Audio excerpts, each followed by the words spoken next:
Hello everyone, क्या हाल चाल, कैसे हैं आप लोग। तो भाई एक बारी फिर से आप सभी का स्वागत है हमारी इस सफल बैच की सीरीज में। तो भाई आज सर आप क्या करवाने वाले हो, आज आप कौन सा चैप्टर करवाने वाले हो, कौन सी यूनिट करवाने वाले हो। तो आज हम एक आखिरी यूनिट पढ़ने जा रहे हैं भाई अपनी इस सफल बैच की अगर हम बात करें। और बहुत ही प्यारी सी यूनिट है, बहुत ही प्यारा सा चैप्टर है। यूनिट भी बोल लो या फिर चैप्टर बोलो, एक ही बात है, ठीक है, क्योंकि इसके कोई सब पार्ट नहीं है, एक ही ये चैप्टर है, एक ही यूनिट है, चाहे इसको यूनिट बोलो या फिर आप इसको चैप्टर बोल लो, एक ही चीज है। तो भाई लेकिन इस यूनिट की हम बात करें, इसमें पढ़ने क्या वाले हैं। तो बेसिकली देखो, अब तक हमने जितनी भी यूनिट्स पढ़े हैं, अगर मैं ज्योग्राफी की बात करूं, बेसिकली हम किससे डील कर रहे थे, हम ह्यूमन से डील कर रहे थे। और इस चैप्टर में भी हम ह्यूमन से डील करेंगे। अब हुआ क्या, हमने हर एक चीज के बारे में बात कर ली। हमने जो है हमने लोगों के बारे में बात की, पीपल्स के बारे में बात की, हमने ह्यूमन ज्योग्राफी को समझा, फिर हमने वर्ल्ड पॉपुलेशन को समझा, उसके कॉम्पोजिशन को समझा, हमने माइग्रेशन को समझा, हमने अलग अलग चीजों पर बात की, हमने अलग अलग जो आप बोल सकते हैं इकोनॉमिक एक्टिविटीज हैं जो ह्यूमंस परफॉर्म करते हैं, उनके बारे में हमने बात कर ली, ठीक है। फिर हमने जो अलग अलग रिसोर्सेज हैं जिनको हम ह्यूमंस यूज करते हैं, उसके बारे में हमने बात कर लिया, हमने इंडस्ट्रीज के बारे में बात कर लिया, हमने एक्स वाई जेड जो भी हम जिन जिन चीजों से डील कर रहे हैं। क्योंकि स्टार्टिंग में ऑब्वियस सी बात हमने यही पढ़ा था कि भाई देखो, जब आप फिजिकल एनवायरनमेंट के बारे में बात कर रहे होते हो ना, तो उसका सेंटर पार्ट क्या होगा, ह्यूमंस होंगे, है ना। तभी तो एक बात बोली जाती है ना कि हम ह्यूमंस जो है वो एक स्टेज पे परफॉर्म कर रहे हैं, और वो जो स्टेज है वो क्या है, वो हमारा पूरा अर्थ है। क्लियर हुआ ना। तो इसी के लिए हम इसी के पर्सपेक्टिव में देखते हो, थोड़ा सा इसी के रिगार्डिंग हम देखते हो, यहां पर एक नया चैप्टर जो है शुरू करेंगे। अब देखो, हमने बहुत सारा क्या किया, हमने नेचुरल रिसोर्सेज को यूज किया, हमने जो है उनको एक्सप्लॉयटेशन किया, हमने बहुत सारे काम करने शुरू कर दिए। तो हम ह्यूमन की एक्टिविटीज की वजह से, हम जो ह्यूमंस थे, इनकी एक्टिविटीज की वजह से आप देखोगे कि हमने बहुत सारी गंदगी कर दी, बहुत सारी गंदगी फैलानी शुरू कर दी।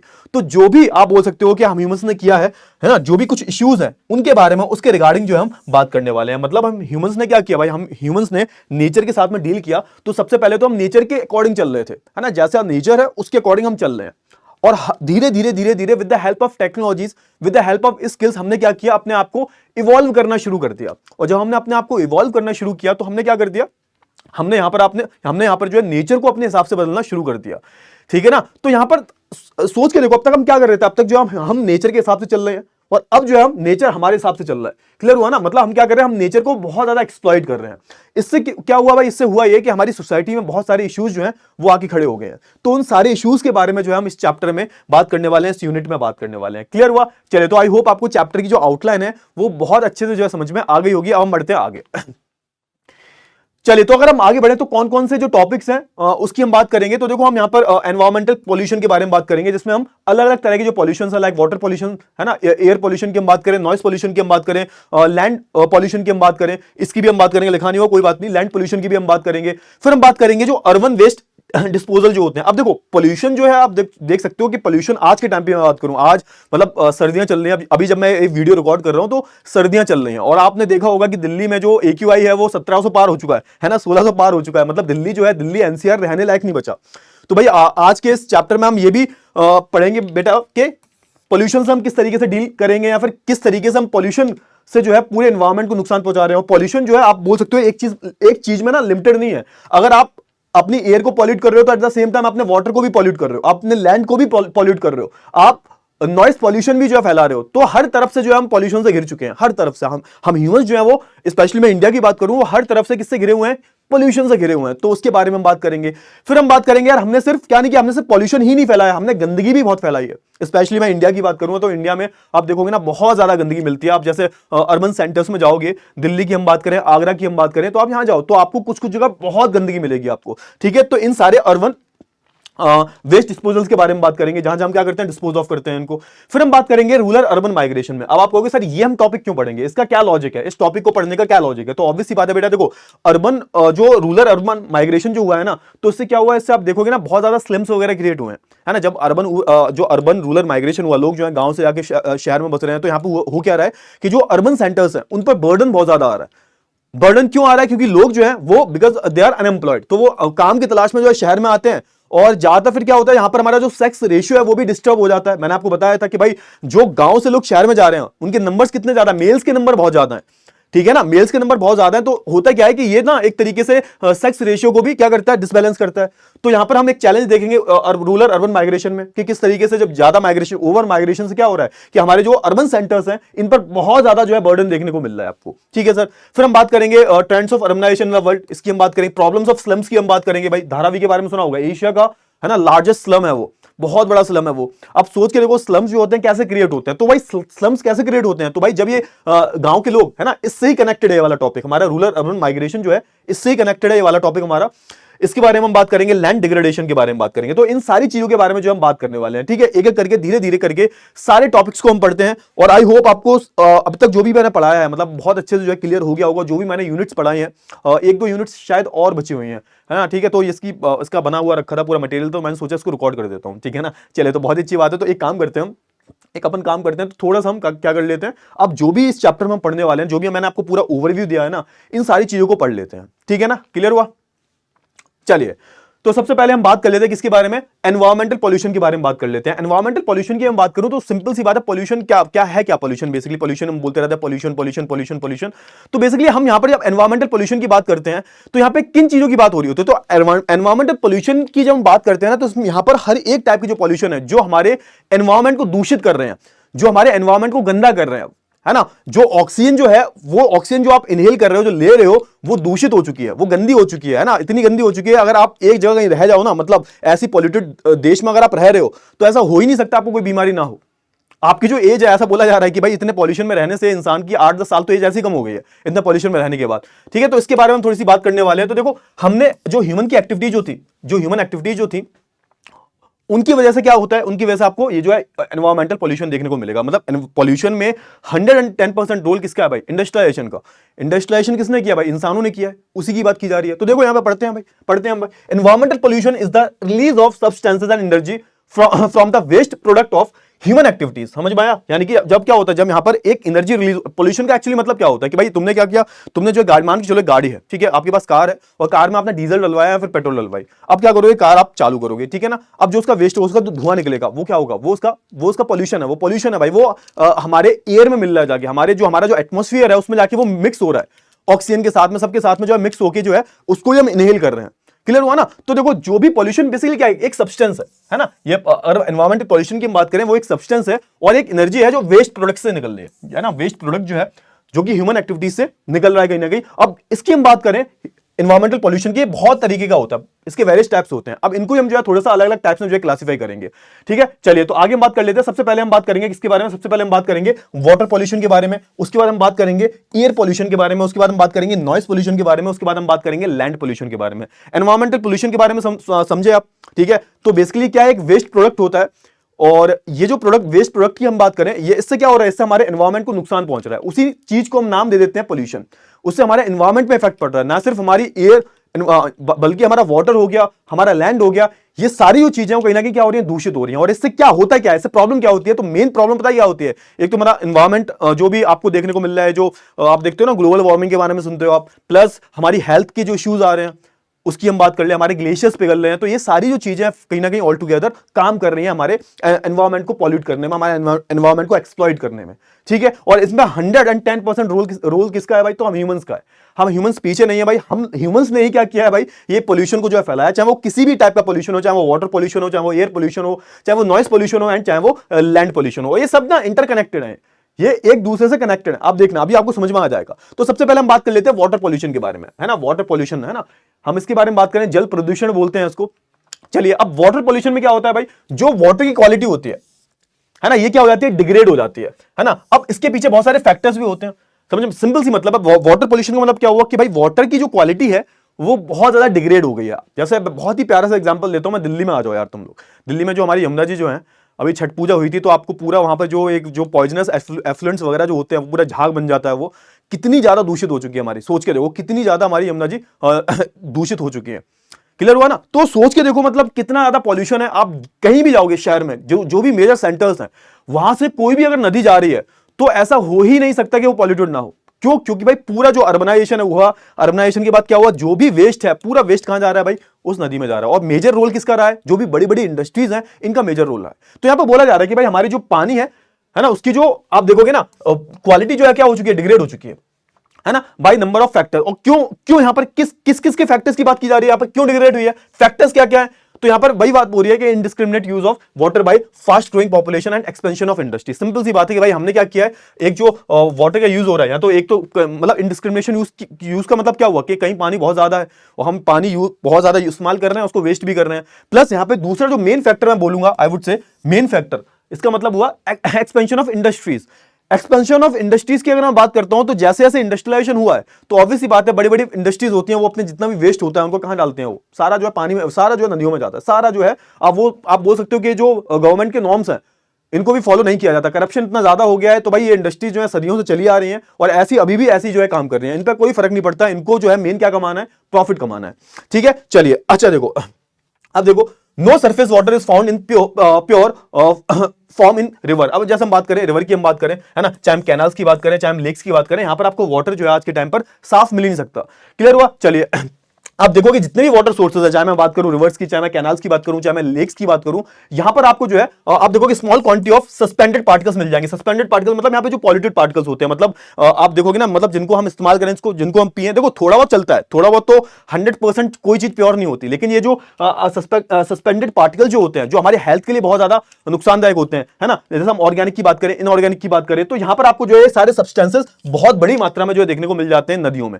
आप सोच के जाओ, आप सोच के देखो, यूरोप की हम बात करें और बाकी के जो बहुत बड़े बड़े देश हैं, इन्होंने फिर भी बहुत काम किया अपने नदियों के ऊपर, और आज के टाइम पर उनकी जो नदियां वो पानी पीने लायक है, इतना साफ पानी है उनका। लेकिन हम इंडिया में ये चीज नहीं बोल सकते। हाँ, वो तुम ऊपर चले जाओगे, थोड़ा सा पहाड़ों पे चले जाओगे तो वहां पर फिर भी साफ पानी मिलेगा आपको। लेकिन अगर आप नीचे जैसे ही आते हो ना, प्लेन्स में आते हो, नदन प्लेन्स में जैसे ही आप उतरते हो, जैसी नदियां अपने आपको एक्सपैंड करना शुरू करती हैं, तो वहां पर आप देख लेना जो पानी जो है ना गंगा का, वो पीने लायक तक नहीं है। समझ में आया? तो यहां पर ये सारी जो चीजें हैं वो प्रॉब्लम आती हैं, क्योंकि वहां पर जो नदी है उसमें जो सस्पेंडेड पार्टिकल्स होते हैं, ऑर्गेनिक और इनऑर्गेनिक सब्सटेंसेस होते हैं उसमें, जो कि हेल्थ के लिए अच्छे नहीं होते। ठीक है, इस्तेमाल नहीं कर सकते आप। अच्छा, आप देखो, water become polluted when quantity of these substances increase in it. समझ में आया? देखो थोड़ा बहुत ये क्वांटिटी जो है, मान के चलो कुछ सस्पेंडेड पार्टिकल्स हैं, कुछ ऑर्गेनिक इनऑर्गेनिक मैटर है, ये थोड़ा बहुत तो चलता है, कोई दिक्कत वाली बात नहीं। जैसे आपने देखा होगा, पहले की हम बात करें, आज से हजारों साल पहले, जब ये इंडस्ट्रीज वगैरह कुछ भी नहीं लगी थी, तो आप देखते हो जैसे कोई गाय भैंस मर जाती है ना, तो वो पानी में गिर गई या फिर मर गई, वो तो सड़ने लगती है। फिर क्या होता है, वो नेचर जो होता है अपने आप को ही हील करता है। जैसे वाटर जो होता है ना, वाटर भी अपनी जो क्वालिटी है ना, उसको अपने आप ही प्योर करने लगता है। उसमें कुछ पावर्स होती हैं वाटर में, वो खैर साइंस वाले टर्म है, लेकिन आप यहां पे आपको पढ़ने में मिलेगा, जब आप पढ़ोगे ना, तो वाटर जो होता है वो नेचर की मदद से जो अपने आप को साफ कर लेता है। तो थोड़ा बहुत तो ये जो एफ्लुएंट्स वगैरह जो है, या फिर थोड़े बहुत तो ऑर्गेनिक इनऑर्गेनिक सब्सटेंसेस हैं, ये सस्पेंडेड पार्टिकल जो है, थोड़े बहुत तो ठीक है, चलेंगे, इट्स ओके, कोई दिक्कत वाली बात नहीं है। लेकिन जब ये क्वांटिटी बहुत ज्यादा हो जाती है ना, ये जो चीजें हैं जिनकी मैं बात कर रहा हूं, थोड़ा बहुत चलता है, लेकिन ज्यादा क्वांटिटी जब हो जाती है तो प्रॉब्लम क्रिएट हो जाती है। ठीक है ना, तो उसी के बारे में जो है यहां पर बात की जा रही है। It become unsuitable for the human uses and it self purifying capacity decline. अब होता क्या भाई, फिर होता यह है कि जब ये क्वांटिटी बहुत ज्यादा होती है तो ये ह्यूमन पर्पस के लिए पीने योग्य नहीं होते, किसी काम करने योग्य नहीं होते, वो किसी पर्पस के लिए जो है वो नहीं होते, क्योंकि उनकी जो क्वालिटी होती है वो धीरे धीरे डिक्लाइन हो जाती है। ठीक है, चलिए, बहुत अच्छी बात है। अब आगे बात कर लेते हैं। अच्छा, अब यहां पे बोला गया है कि भाई जो वाटर पॉल्यूशन होता है ना, उसके दो सोर्सेज होते हैं। एक तो होता है हमारा नेचुरल सोर्स और दूसरा होता है ह्यूमन। अब देखो, नेचर को हम कंट्रोल नहीं कर सकते, नेचर भाई इतनी बड़ी चीज है, ह्यूमन तो हम बहुत बहुत छोटी चीज है उसके आगे। तो हम एक हद तक, एक लिमिट तक ही नेचर को कंट्रोल कर सकते हैं, बाकी फिर जब नेचर अपनी पे आ जाता है ना, तो उसके आगे कोई भी नहीं टिकता। ठीक है, तो देखो, इसको तो हम कंट्रोल कर सकते हैं। जैसे हम बात करें, नेचुरल इरोजन हो गया, है ना, जो भी आपने पढ़ा होगा, इरोजन वेदरिंग वगैरह आपने पढ़ा होगा, है ना, जिसमें क्या होता है, जो सॉइल की ऊपर वाली लेयर होती है वो बह जाती है, या फिर ऊपर जो है क्या होता है, बहुत ज्यादा जो रॉक्स वगैरह जो होते हैं वो इरोड हो जाते हैं, टूट टूट के उनका वेयर एंड टियर होने लगता है। तो ये सारी चीजें इरोजन में आ जाती है। लैंडस्लाइड हो गई, है ना, डिके एंड डिकम्पोजिशन, है ना, कोई जानवर वगैरह मर गया, सड़ गया, तो भाई नेचर जो होता है, देखो ये खुद ही कर रहा है, नेचर खुद कर रहा है, और नेचर इन सारी चीजों से डील भी कर रहा है। समझ में आया? जो पेड़ पौधे वगैरह जो होते हैं सड़ जाते हैं, गल जाते हैं, और जानवर वगैरह मरने के बाद सड़ गल जाते हैं, तो नेचर उनसे अपने आप डील कर लेता है। लेकिन दिक्कत क्या आती है? दिक्कत आती है दूसरे वाले में, जो ह्यूमन फैक्टर्स हैं, मतलब हम ह्यूमंस की वजह से जो पॉल्यूशन हो रहा है। आज के टाइम की हम बात करें, ये फैक्टर तो बहुत कम हो गया है, नेचुरल फैक्टर, और नेचुरल फैक्टर है तो वो नेचर उससे डील कर लेगा, हमको उसमें कोई मतलब इंटरफेरेंस करने की जरूरत नहीं है। लेकिन प्रॉब्लम तब आती है जब ह्यूमंस जो है करना शुरू करते हैं। जैसे कि हम बात करें, इंडस्ट्रियलाइजेशन बहुत ज्यादा हो गया, एग्रीकल्चरल, है ना, कल्चरल एक्टिविटीज होंगी। हम कल्चरल एक्टिविटीज की अगर हम बात करें तो आप आगे पढ़ोगे, जैसे होता है ना कि जब हम पूजा पाठ करने आते हैं, है ना, जब कोई भी बहुत ज्यादा कल्चरल जो चीज है उसमें हम क्या करते हैं, हम जो है आउट ऑफ वो चीजें होती है ना, कल्चरल वाली जो पार्ट होती है, तो हम नदी को पॉल्यूट करने लगते हैं। अब सोच के देखो, मेन जो हमारा जो गॉड है वो कौन है? नेचर ही तो है। अब नेचर को हम पॉल्यूट कैसे कर सकते हैं? समझ में आया? आप अपनी पूजा पाठ के लिए जो भी आप करते हो XYZ, जो भी जो कल्चरल एक्टिविटी जो होती हैं, उसके लिए हम कभी कभी इन रिवर्स को पॉल्यूट करने लगते हैं। अब यहाँ पे हमें ये बात ध्यान देनी चाहिए कि देखो, हाँ अच्छी बात है, पूजा पाठ करो आप, आपकी श्रद्धा है, सबकी श्रद्धा होती है, मैं भी करता हूँ पूजा पाठ भाई, लेकिन हम ना अपने नेचर को, क्योंकि रिवर जो है, आप सोच के देखो, हम क्या बोलते हैं, गंगा माँ बोलते हैं, हमने गंगा को माँ का दर्जा दिया है, दूसरी तरफ हम गंगा जी को ही पॉल्यूट कर रहे हैं। समझ रहे हैं? हम अपनी माँ को पॉल्यूट कैसे कर सकते हैं, सोच के देखो जरा। क्लियर हुआ ना? तो यहां पर थोड़ा सा, यहां पर ये आपको बात ध्यान में रखनी पड़ेगी कि कुछ ह्यूमन फैक्टर्स हैं, उन्होंने क्या किया, उन्होंने एक बड़े लेवल पर जो है इनको नुकसान पहुंचाया। तो आप देख सकते हो यहां पर ये जो फोटो है, देखो ध्यान से, आप जाओगे ना, आपको शहरों में नॉर्मल जो है आपको मिल जाएगा, है ना, इतने ज्यादा ये यहां पर आपको पॉल्यूशन मिल रहा है, कितनी गंदगी मिल रही है, ये सारा जो फैक्ट्रीज वगैरह से गंदा पानी जो है कहां आ रहा है भाई, ये नदियों में आके गिर रहा है। क्लियर हुआ? लैंडस्लाइड, ये हमारा क्या हो गया, ये नेचुरल फैक्टर हो गया, लैंडस्लाइड हुई तो उससे थोड़ा बहुत पॉल्यूशन वगैरह हो जाता है। ठीक है, तो ये क्या है, नेचर इससे अपने आप डील कर लेता है। Water pollution created from human beings are major problem in the modern time. समझ में आया? ये बात ऑलरेडी तब से मैं बोल रहा हूं कि भाई मॉडर्न टाइम की अगर हम बात करें तो मेजर इशू पता है क्या है? मेजर इशू क्या है? मेजर इशू यही है कि भाई हम ह्यूमंस की एक्टिविटीज की वजह से जो यहां पर पॉल्यूशन हुआ है, वो आज के टाइम पर चैलेंज बन चुका है। क्या बन चुका है? लिटरली बता रहा हूं, चैलेंज बन चुका है। बहुत सारे जो देश हैं, स्पेशली मैं डेवलपिंग कंट्रीज की बात करूं, तो वो इन सारी चीजों से डील कर रहे हैं। तो ये थोड़ा सा हमें टैकल करना पड़ेगा। ठीक है, आगे बढ़ लेते हैं, थोड़ा सा बात करें source of pollution in the Ganga and Yamuna. अब देखो, मेन जो हमारी जैसे नदन साइड की हम बात करें, नदन इंडिया की बात करें, तो गंगा और यमुना जो है हमारी मेन रिवर्स है। अब सोच के देखो, एक तरफ हम इनको क्या सैक्रेड रिवर्स बोलते हैं, है ना, यहाँ पर पूजा पाठ होती है, लोग इनकी आरती करते हैं। आप देखते हो ना, जैसे आप जाओगे बनारस वगैरह या ऋषिकेश वगैरह जाओगे, जहां पे गंगा जी निकल के जाती हैं, तो शाम के टाइम पर आरती होती है, बहुत मजा आता है। कभी आप अगर आपने अटेंड नहीं किया गंगा आरती, तो एक बार करना, बट मजा बहुत आता है। तो एक तरफ तो हम उनको मां मान रहे हैं, एक तरफ हम उनकी पूजा कर रहे हैं, दूसरी तरफ हम उनको पॉल्यूट भी कर रहे हैं, तो ये थोड़ा दोगलापन हुआ। ठीक है ना? तो यहाँ पर उसी चीज की जो बात की जा रही है कि भाई यहाँ पर आपको सोर्सेज ऑफ पॉल्यूशन क्या मिल जाते हैं गंगा और यमुना जी में, उसकी बात जो है यहाँ पर की जा रही है। अब यहाँ पर देखोगे बहुत सारे यहाँ पर किसको यहाँ पर रेस्पॉन्सिबल बताया जा रहा है, जो इंडस्ट्रियल वेस्ट है। अब होता क्या है भाई, जो इंडस्ट्रियल वेस्ट क्या होता है, अब जैसे आप जाते हो ना, जैसे बहुत सारी कंपनीज होती हैं, बहुत सारी इंडस्ट्रीज जो होती हैं, फैक्ट्रीज जो होती हैं, वहां पर आप देखते हो जो भी बचा कुचा जो होता है ना, वो सब वेस्ट जो होता है वो सब कहां जा रहा है, वो सब नदियों में जा रहा है।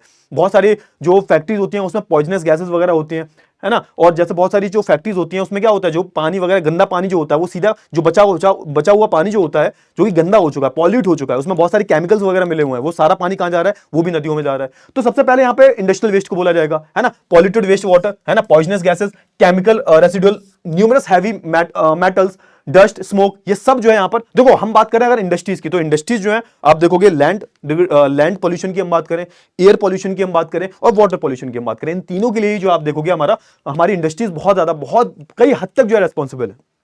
ठीक है, क्लियर हुआ? चलिए अब देखोगे यहां पे देखो, metals, dust, smoke etcetera are disposed of in the running water, lakes, reservoir, rivers and other water bodies and thus destroy the biosystem of this water. तो होता क्या भाई, अब ऑब्वियस सी बात है, तुम ये सारी जब चीजें पानी में डिस्पोज ऑफ करोगे, तुम्हें कोई जगह मिली, कुछ तो तरीका और होगा ना भाई। अब ये सोच के देखो, ये बड़ी बड़ी जो इंडस्ट्रीज हैं यूरोप वगैरह में, ये किस तरीके से डील कर रहे हैं, इन्होंने पॉल्यूशन से किस तरीके से डील किया। तो ये सब हमें स्टेप्स लेने चाहिए, हमें जो डेवलप्ड नेशन है उनसे कुछ सीखना चाहिए भाई, कि ये सब क्या कर रहे हैं, गंदगी को जो है डिस्पोज ऑफ कर दे रहे हैं नदी में, है ना, जो हमारी सेक्रेट रिवर्स है वहां पर। अच्छा, मेजर कल्प्रिट्स आर लेदर। हाँ, यहाँ पे आप बोला गया कि जो मेन दुश्मन जो है ना इनके, मतलब जो मेन जो रेस्पॉन्सिबल है इनके लिए, तो आप देखोगे लेदर इंडस्ट्री होगी हमारी, है ना, पल्प एंड पेपर। तो पल्प एंड, आपको पता होगा ना, जो पेपर जो होता है, जो पेज जो होता है, पेपर इंडस्ट्री जो होती है, किससे बनती है, ये जो पेड़ वेड़ का जो बुरादा वगैरह जो होता है, पल्प होता है, उसको इस्तेमाल करके जो पेपर वगैरह बनाए जाते हैं। तो ये जो इंडस्ट्री है ये भी काफी अच्छा खासा जो है वाटर पॉल्यूशन करती है।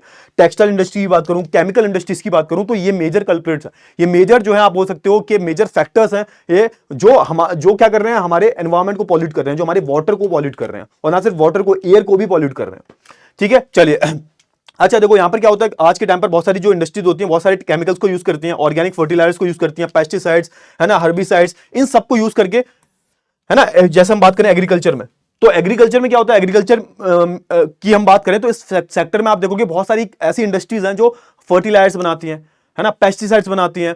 तो ये सब जो होते हैं, ये बनाए कैसे जाते हैं, ऑब्वियसली बात है, इनके लिए बड़ी बड़ी फैक्ट्रियां होती होंगी, और वहां पर जो है जमकर पॉल्यूशन हो रहा है, वो वाटर को भी वेस्ट कर रहे हैं और हमारी एयर को भी पॉल्यूट कर रहे हैं। और सोच के देखो, ये जो फर्टिलाइजर्स बन रहे हैं ना, अब ये जो फर्टिलाइजर जब बनेंगे, तैयार हो जाएंगे, इनको खेतों में डाला जाएगा, और खेतों में डालकर क्या होगा भाई, वो फिर होगा हमारा लैंड पॉल्यूशन। वहां पर लैंड को हम पॉल्यूट कर रहे हैं, हम अपनी सॉइल को पॉल्यूट कर रहे हैं। थोड़े दिन बाद आप देखोगे वो जो लैंड होगा वो क्या हो जाएगा, इनफर्टाइल हो जाएगा। क्या हो जाएगा, इनफर्टाइल हो जाएगा। तो सोच के देखो, मतलब मैंने बताया था आपको स्टार्टिंग में है ना। So when I started this chapter, तो मैंने आपको स्टार्टिंग में बोल दिया था कि ये सारी जो चीजें है ना, water pollution, air pollution, land pollution, ये सब कनेक्टेड है एक दूसरे से। अब सोच के देखो, इंडस्ट्रीज जो है वो सिर्फ वाटर पोल्यूशन नहीं कर रहे हैं, अभी तो सिर्फ हम वाटर की ही बात कर रहे हैं, तो आपको समझ में आ रहा है ये हमारे एयर को भी पॉल्यूट कर रही है, ये हमारे लैंड को भी पॉल्यूट करनी है कहीं ना कहीं। तो ये सारी फैक्टर जो आपको कंसिडर करने पड़ेंगे। मैं हमेशा बोलता हूं चीजों को जोड़कर ही पढ़ा करो। चलिए आगे बढ़ते हैं। अब देखो यहाँ पे these chemicals polluted the surface water. अब यहाँ पे होता है क्या, यहाँ पर जो भी आपको सरफेस वाटर दिख रहा है, रिवर, रिजर्वॉयर, कैनाल्स वगैरह, तो उनको जो है ये पॉल्यूट कर रहा है। चाहे मैं लेक्स की बात करूं, रिवर्स की बात करूं, टैंक्स की बात करूं, अच्छा खासा जो यहाँ पर आप देखोगे ये पॉल्यूशन हो रहा हो। और as well as the ground water by infiltrating into the soil. सोच के देखो, ना सिर्फ इन सबको, सरफेस वाटर को, ना सिर्फ सरफेस वाटर को पॉल्यूट कर रहा है, बल्कि यहां पे होता है ना कि जो पानी जो है, ऑब्वियसली बात है, नदी का पानी जो है वो जब बाहर आएगा उसको हम इरिगेशन के लिए लगाएंगे तो पॉल्यूटेड है वाटर, और वही पानी जो है नीचे इन्फिल्ट्रेट कर जाएगा, नीचे पर्कुलेट करेगा पानी, है ना। नीचे पर्कुलेट करेगा तो क्या होगा, नीचे आप देखोगे नीचे वही पॉल्यूटेड पानी ग्राउंड वाटर में चला जाएगा, फिर उसको हम पीने के लिए इस्तेमाल करेंगे। तो ना सिर्फ इसके लिए, मैंने बोला ना कि सारी चीजें कनेक्टेड है, तो सरफेस वाटर को भी हम पॉल्यूट कर रहे हैं और साथ के साथ हम ग्राउंड वाटर को भी पॉल्यूट कर रहे हैं। समझ में आया। अब जैसे आप देखोगे ना, ये जो फर्टिलाइजर्स होते हैं, इनमें क्या होता है, इनमें बहुत बहुत बड़े अमाउंट में जो है नाइट्राइट होती है ना, नाइट्राइट होती है। वो नाइट्राइट जो होती है वो पानी के लिए अच्छी नहीं होती, वो वाटर को जो है क्या करती है, वाटर को जो है पॉल्यूट करती है, और हम पी भी नहीं सकते उस पानी को। अब देखो यहाँ पे इसके बाद किसको बताया गया है, जो हमारी कल्चरल एक्टिविटीज है ना, इनको भी जो है आप देखोगे दोषी, इनको भी मतलब कहीं ना कहीं एक तरह से जो है रेस्पॉन्सिबल बताया गया है ना, कि कई कई हद तक आप बोल सकते हो। जैसे आप देखोगे बहुत सारी जो पिलग्रिमेज साइट जो होती हैं, कहीं भी चले जाओ आप, जैसे हम बात करें ऋषिकेश चले जाओ, बनारस चले जाओ, तो लोग आते हैं, लोगों की श्रद्धा होती है, लेकिन लोग ये भूल जाते हैं कि भाई हम जिसकी पूजा कर रहे हैं, हम उसको बचाना भी है ना, हमें उसको प्रोटेक्ट भी करना है। तो ठीक है, तुम फूल वगैरह चढ़ा दो, इट्स ओके, कोई दिक्कत वाली बात नहीं, वो डिस्पोज ऑफ हो जाते हैं, कोई दिक्कत वाली बात नहीं। लेकिन जब तुम वो जो पॉलिथीन वगैरह होती है ना, पॉलिथीन फेंक दी तुमने, है ना, तुमने होता है ना घर में, आपने देखा होगा पूजा का, जो पूजा पाठ का जो भी चीजें होती हैं, तो हम वो पन्नी में बांध कर जो फेंक देते हैं, कोई दिक्कत वाली बात नहीं। पन्नी इस्तेमाल बहुत गंदा होता है, पन्नी का इस्तेमाल नहीं करना चाहिए हमें, क्योंकि पन्नी का कुछ नहीं होता, वो 100-150 साल बाद, 200 साल बाद पन्नी वैसी की वैसी रहेगी। वो जो पॉली बैग्स होते हैं ना, उसकी बात कर रहा हूं मैं, वो पॉली बैग्स का यूज मत किया करो, ठीक है। तो ये सारी जो चीजें आप देखोगे, बहुत सारी जो रिलीजियस एक्टिविटीज होती हैं, रिलीजियस फेयर्स होते हैं, टूरिज्म की हम बात करें, अब भाई टूरिज्म की हम बात करें, इसका क्या ही कहना। अब आप चले जाओ हिमाचल में चले जाओ, आप उत्तराखंड में चले जाओ, इतनी प्यारी प्यारी सुंदर सुंदर जगह है। आप जब जा रहे होते हो तो रास्ते में तुम्हें रैपर मिल जाते हैं, रास्ते में तुम्हें कूड़ा मिल जाता है, रास्ते में, मतलब लोग इतने एक तो नालायक हो गए हैं ना, मेरे को इतनी गुस्सा आती है भाई, मतलब लोग इतने लापरवाह है ना, इतने लापरवाह है, पढ़े लिखे लोग, मतलब जिनकी एजुकेशन हो रखी है, आते हैं वो खाया फेंक दिया। भाई मैं अपनी बात बताता हूं, मैं कोई भी चीज खाता हूं ना, कोई भी चीज खाता हूं, उसका जो रैपर वगैरह होता है ना, वो मैं अपने, अगर मेरे को डस्टबिन नहीं मिलता तो मैं अपने पॉकेट में रख देता हूं। जब तक मेरे को डस्टबिन ना मिले तब तक मैं मेरे पॉकेट में रहती है, अगर नहीं मिलेगा तो मैं घर पे आके डस्टबिन में डालता हूं। तो ये सारी जो चीजें, क्योंकि देखो हम जो हमारी सेल्फ अवेयरनेस है ना, बहुत ज्यादा जरूरी है। क्योंकि आप यूरोप में जाओगे तो यूरोप में क्या होता है, यूरोप में आप देखोगे कि वहां पर लोग सेल्फ अवेयर है। क्लियर हुआ ना, सेल्फ अवेयर मतलब वो, उनको पता है कि भाई गंदगी नहीं करनी, सरकार एक हद तक ही कर सकती है, लेकिन बाकी फिर हमारा जो माइंडसेट होता है ना, वो बताता है आगे का। तो भाई इंडिया जो है तब तक साफ नहीं हो सकता जब तक हमारा माइंडसेट चेंज नहीं होगा। कहीं भी गंदगी मत किया करो। एक बात बताओ, तुम अपने घर में सफाई रखते हो? रहती है भाई, जब हमारे पूरा हम फैमिली के साथ रहते हैं तो घर में सफाई रहती है। घर में ऐसे ही तुम कूड़ा फेंकते हो? नहीं फेंकते, मम्मी डांटेगी। लेकिन दिक्कत ये होती है जब आप बाहर जाते हो तो बाहर फिर कोई कुछ नहीं कहता, बाहर ना मम्मी कहती है कुछ ना पापा कहते हैं, बाहर तुमने डाल दिया एक जगह पर, गंदगी हो गई, तो वो बहुत गलत होता है। तो यहां पर वही चीज की बात हो रही है, टूरिज्म की हम बात करें तो ये भी कहीं ना कहीं आप देखोगे वाटर पॉल्यूशन का कॉज है। क्लियर हुआ ना। अब इंडिया की हम बात करें, है ना, तो आप देखोगे almost all surface water sources are contaminated. सोच के देखो कितनी, मतलब ये बेइज्जती वाली बात है कि हमारे इंडिया की हम बात करें, जितना भी आपको सरफेस वाटर दिखता है, मतलब जो भी आपको नदियां दिख रही हैं, कैनाल्स वगैरह दिख रही हैं, तो ऑलमोस्ट सारी नदियां, है ना, पहाड़ों का थोड़ा छोड़ दें, ऊपर पड़ जाता है थोड़ा, ऑलमोस्ट सारी नदियां जो हैं वो एक तरीके से आप बोल सकते हो कंटेमिनेटेड है। मतलब वो एक तरीके से कहीं ना कहीं ह्यूमंस के यूज के लिए अनफिट है। वो ह्यूमंस जो है वो यूज नहीं कर सकते। अगर यूज भी करोगे ना तो उसको तुम्हें पूरा फिल्टर करना पड़ेगा। तो ये बहुत ज्यादा मेरे को थोड़ा सा बुरा लगता है। क्लियर हुआ। चलिए अब आगे पढ़ लेते हैं। Use of polluted water can harm human health. अब यहां पे बोला जा रहा है, ऑब्वियस सी बात है, जब आप गंदा पानी पीते हो तो ये जो वाटर बॉर्न डिसीजेज जो होती हैं वो ऐसी होती हैं, जैसे डायरिया की बात करें, हैजा हो जाता है ना, जैसे बहुत सारी चीजें होती हैं। जैसे आप देखोगे इंटेस्टियल वॉर्म्स की हम बात करें, कीड़े वगैरह पड़ गए पेट में, ठीक है, गंदा पानी पीने से हेपेटाइटिस हो गया आपको, जॉन्डिस हो गया आपको। तो ये सारी जो वाटर ब्रोन डिसीजेज हैं वो होने के खतरे रहते हैं। कैंसर तक हो जाता है भाई पानी से, गंदे पानी से कैंसर तक हो जाता है। ठीक है, तो ये सारी चीजें, जैसे आपने सुना होगा बहुत बारी कि भाई वो कोई फलाने थे, है ना, वो कुछ खाते पीते भी नहीं था, ड्रिंक करते थे ना, टोबैको खाते थे, फिर भी उनको कैंसर हो गया। कैसे होते हैं भाई? तो हमारा जो आज का खान पान जो है वो भी पॉल्यूशन से भरा हुआ है। ठीक है, जो हम खाना खा रहे हैं वो केमिकल से मिलके बना हुआ है ना, जो हम पानी पी रहे हैं वो भी कंटेमिनेटेड है। तो ऑब्वियस सी बात है क्या होगा हमारी हेल्थ को। जिस हिसाब से हम जो है मेडिकल में ज्यादा तरक्की करते जा रहे हैं तो उस हिसाब के फिर बीमारियां भी आती जा रही हैं, तो हमने सब बैलेंस कर लिया है। ठीक है ना। चलिए, तो अब देखो World Health Organization shows that the about 1/4 of the communicable diseases in the India are waterborne. सोच के देखो, मतलब 1/4 जो कम्युनिकेबल डिसीज है, मतलब जो फैलती हैं वो वाटरबोर्न होती है। 1/4 वाटरबोर्न मतलब बहुत बड़ी बात है। वाटरबोर्न डिसीज मतलब जो पानी से होती है।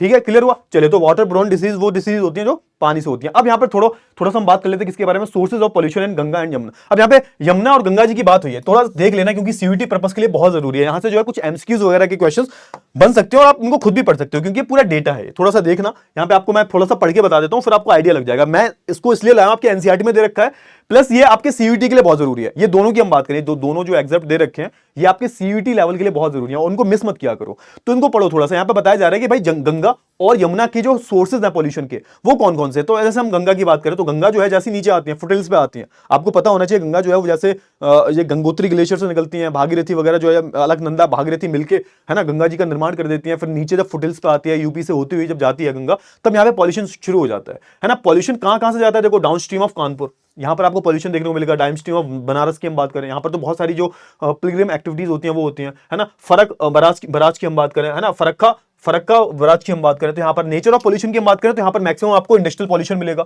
है ना। कहां से कहां पर, आपको कानपुर में, है ना। डोमेस्टिक वेस्ट मतलब जो भी घर का कूड़ा कचरा जो है, जो भी गंदा पानी जो है वो सब हम गंगा में डाल रहे हैं। Dumping of gases in the river, तो भाई जो भी गंदगी वगैरह जो होती है वो हम कहां पर डाल देते हैं, जो भी एफ्लुएंट चीजें जो है ना वो सारी हम गंगा जी में डाल दें। इधर इधर की हम बात करें, ठीक है, सिटीज लाइक कानपुर, इलाहाबाद, बनारस, पटना, कलकत्ता, है ना, ये सारी जो हमारे जो नदन प्लेन्स की हम बात करें ये पूरा जो है इंक्लूडेड है। यमुना जी की हम बात करें तो आप देखोगे यहां पर किसकी बात करें, Delhi to confluence with the Chambal, Mathura and Agra, है ना। इसकी हम बात कर लेते हैं। पॉल्यूटेड स्ट्रेचेस यहां तक खिंचा हुआ है पूरा, है ना, पूरा जो यहां पर पॉल्यूशन की हम बात करें। Extraction of water by Haryana and Uttar Pradesh for irrigation, और यहां पर फिर agriculture run off resulting in high level of micropolitan in the Yamuna.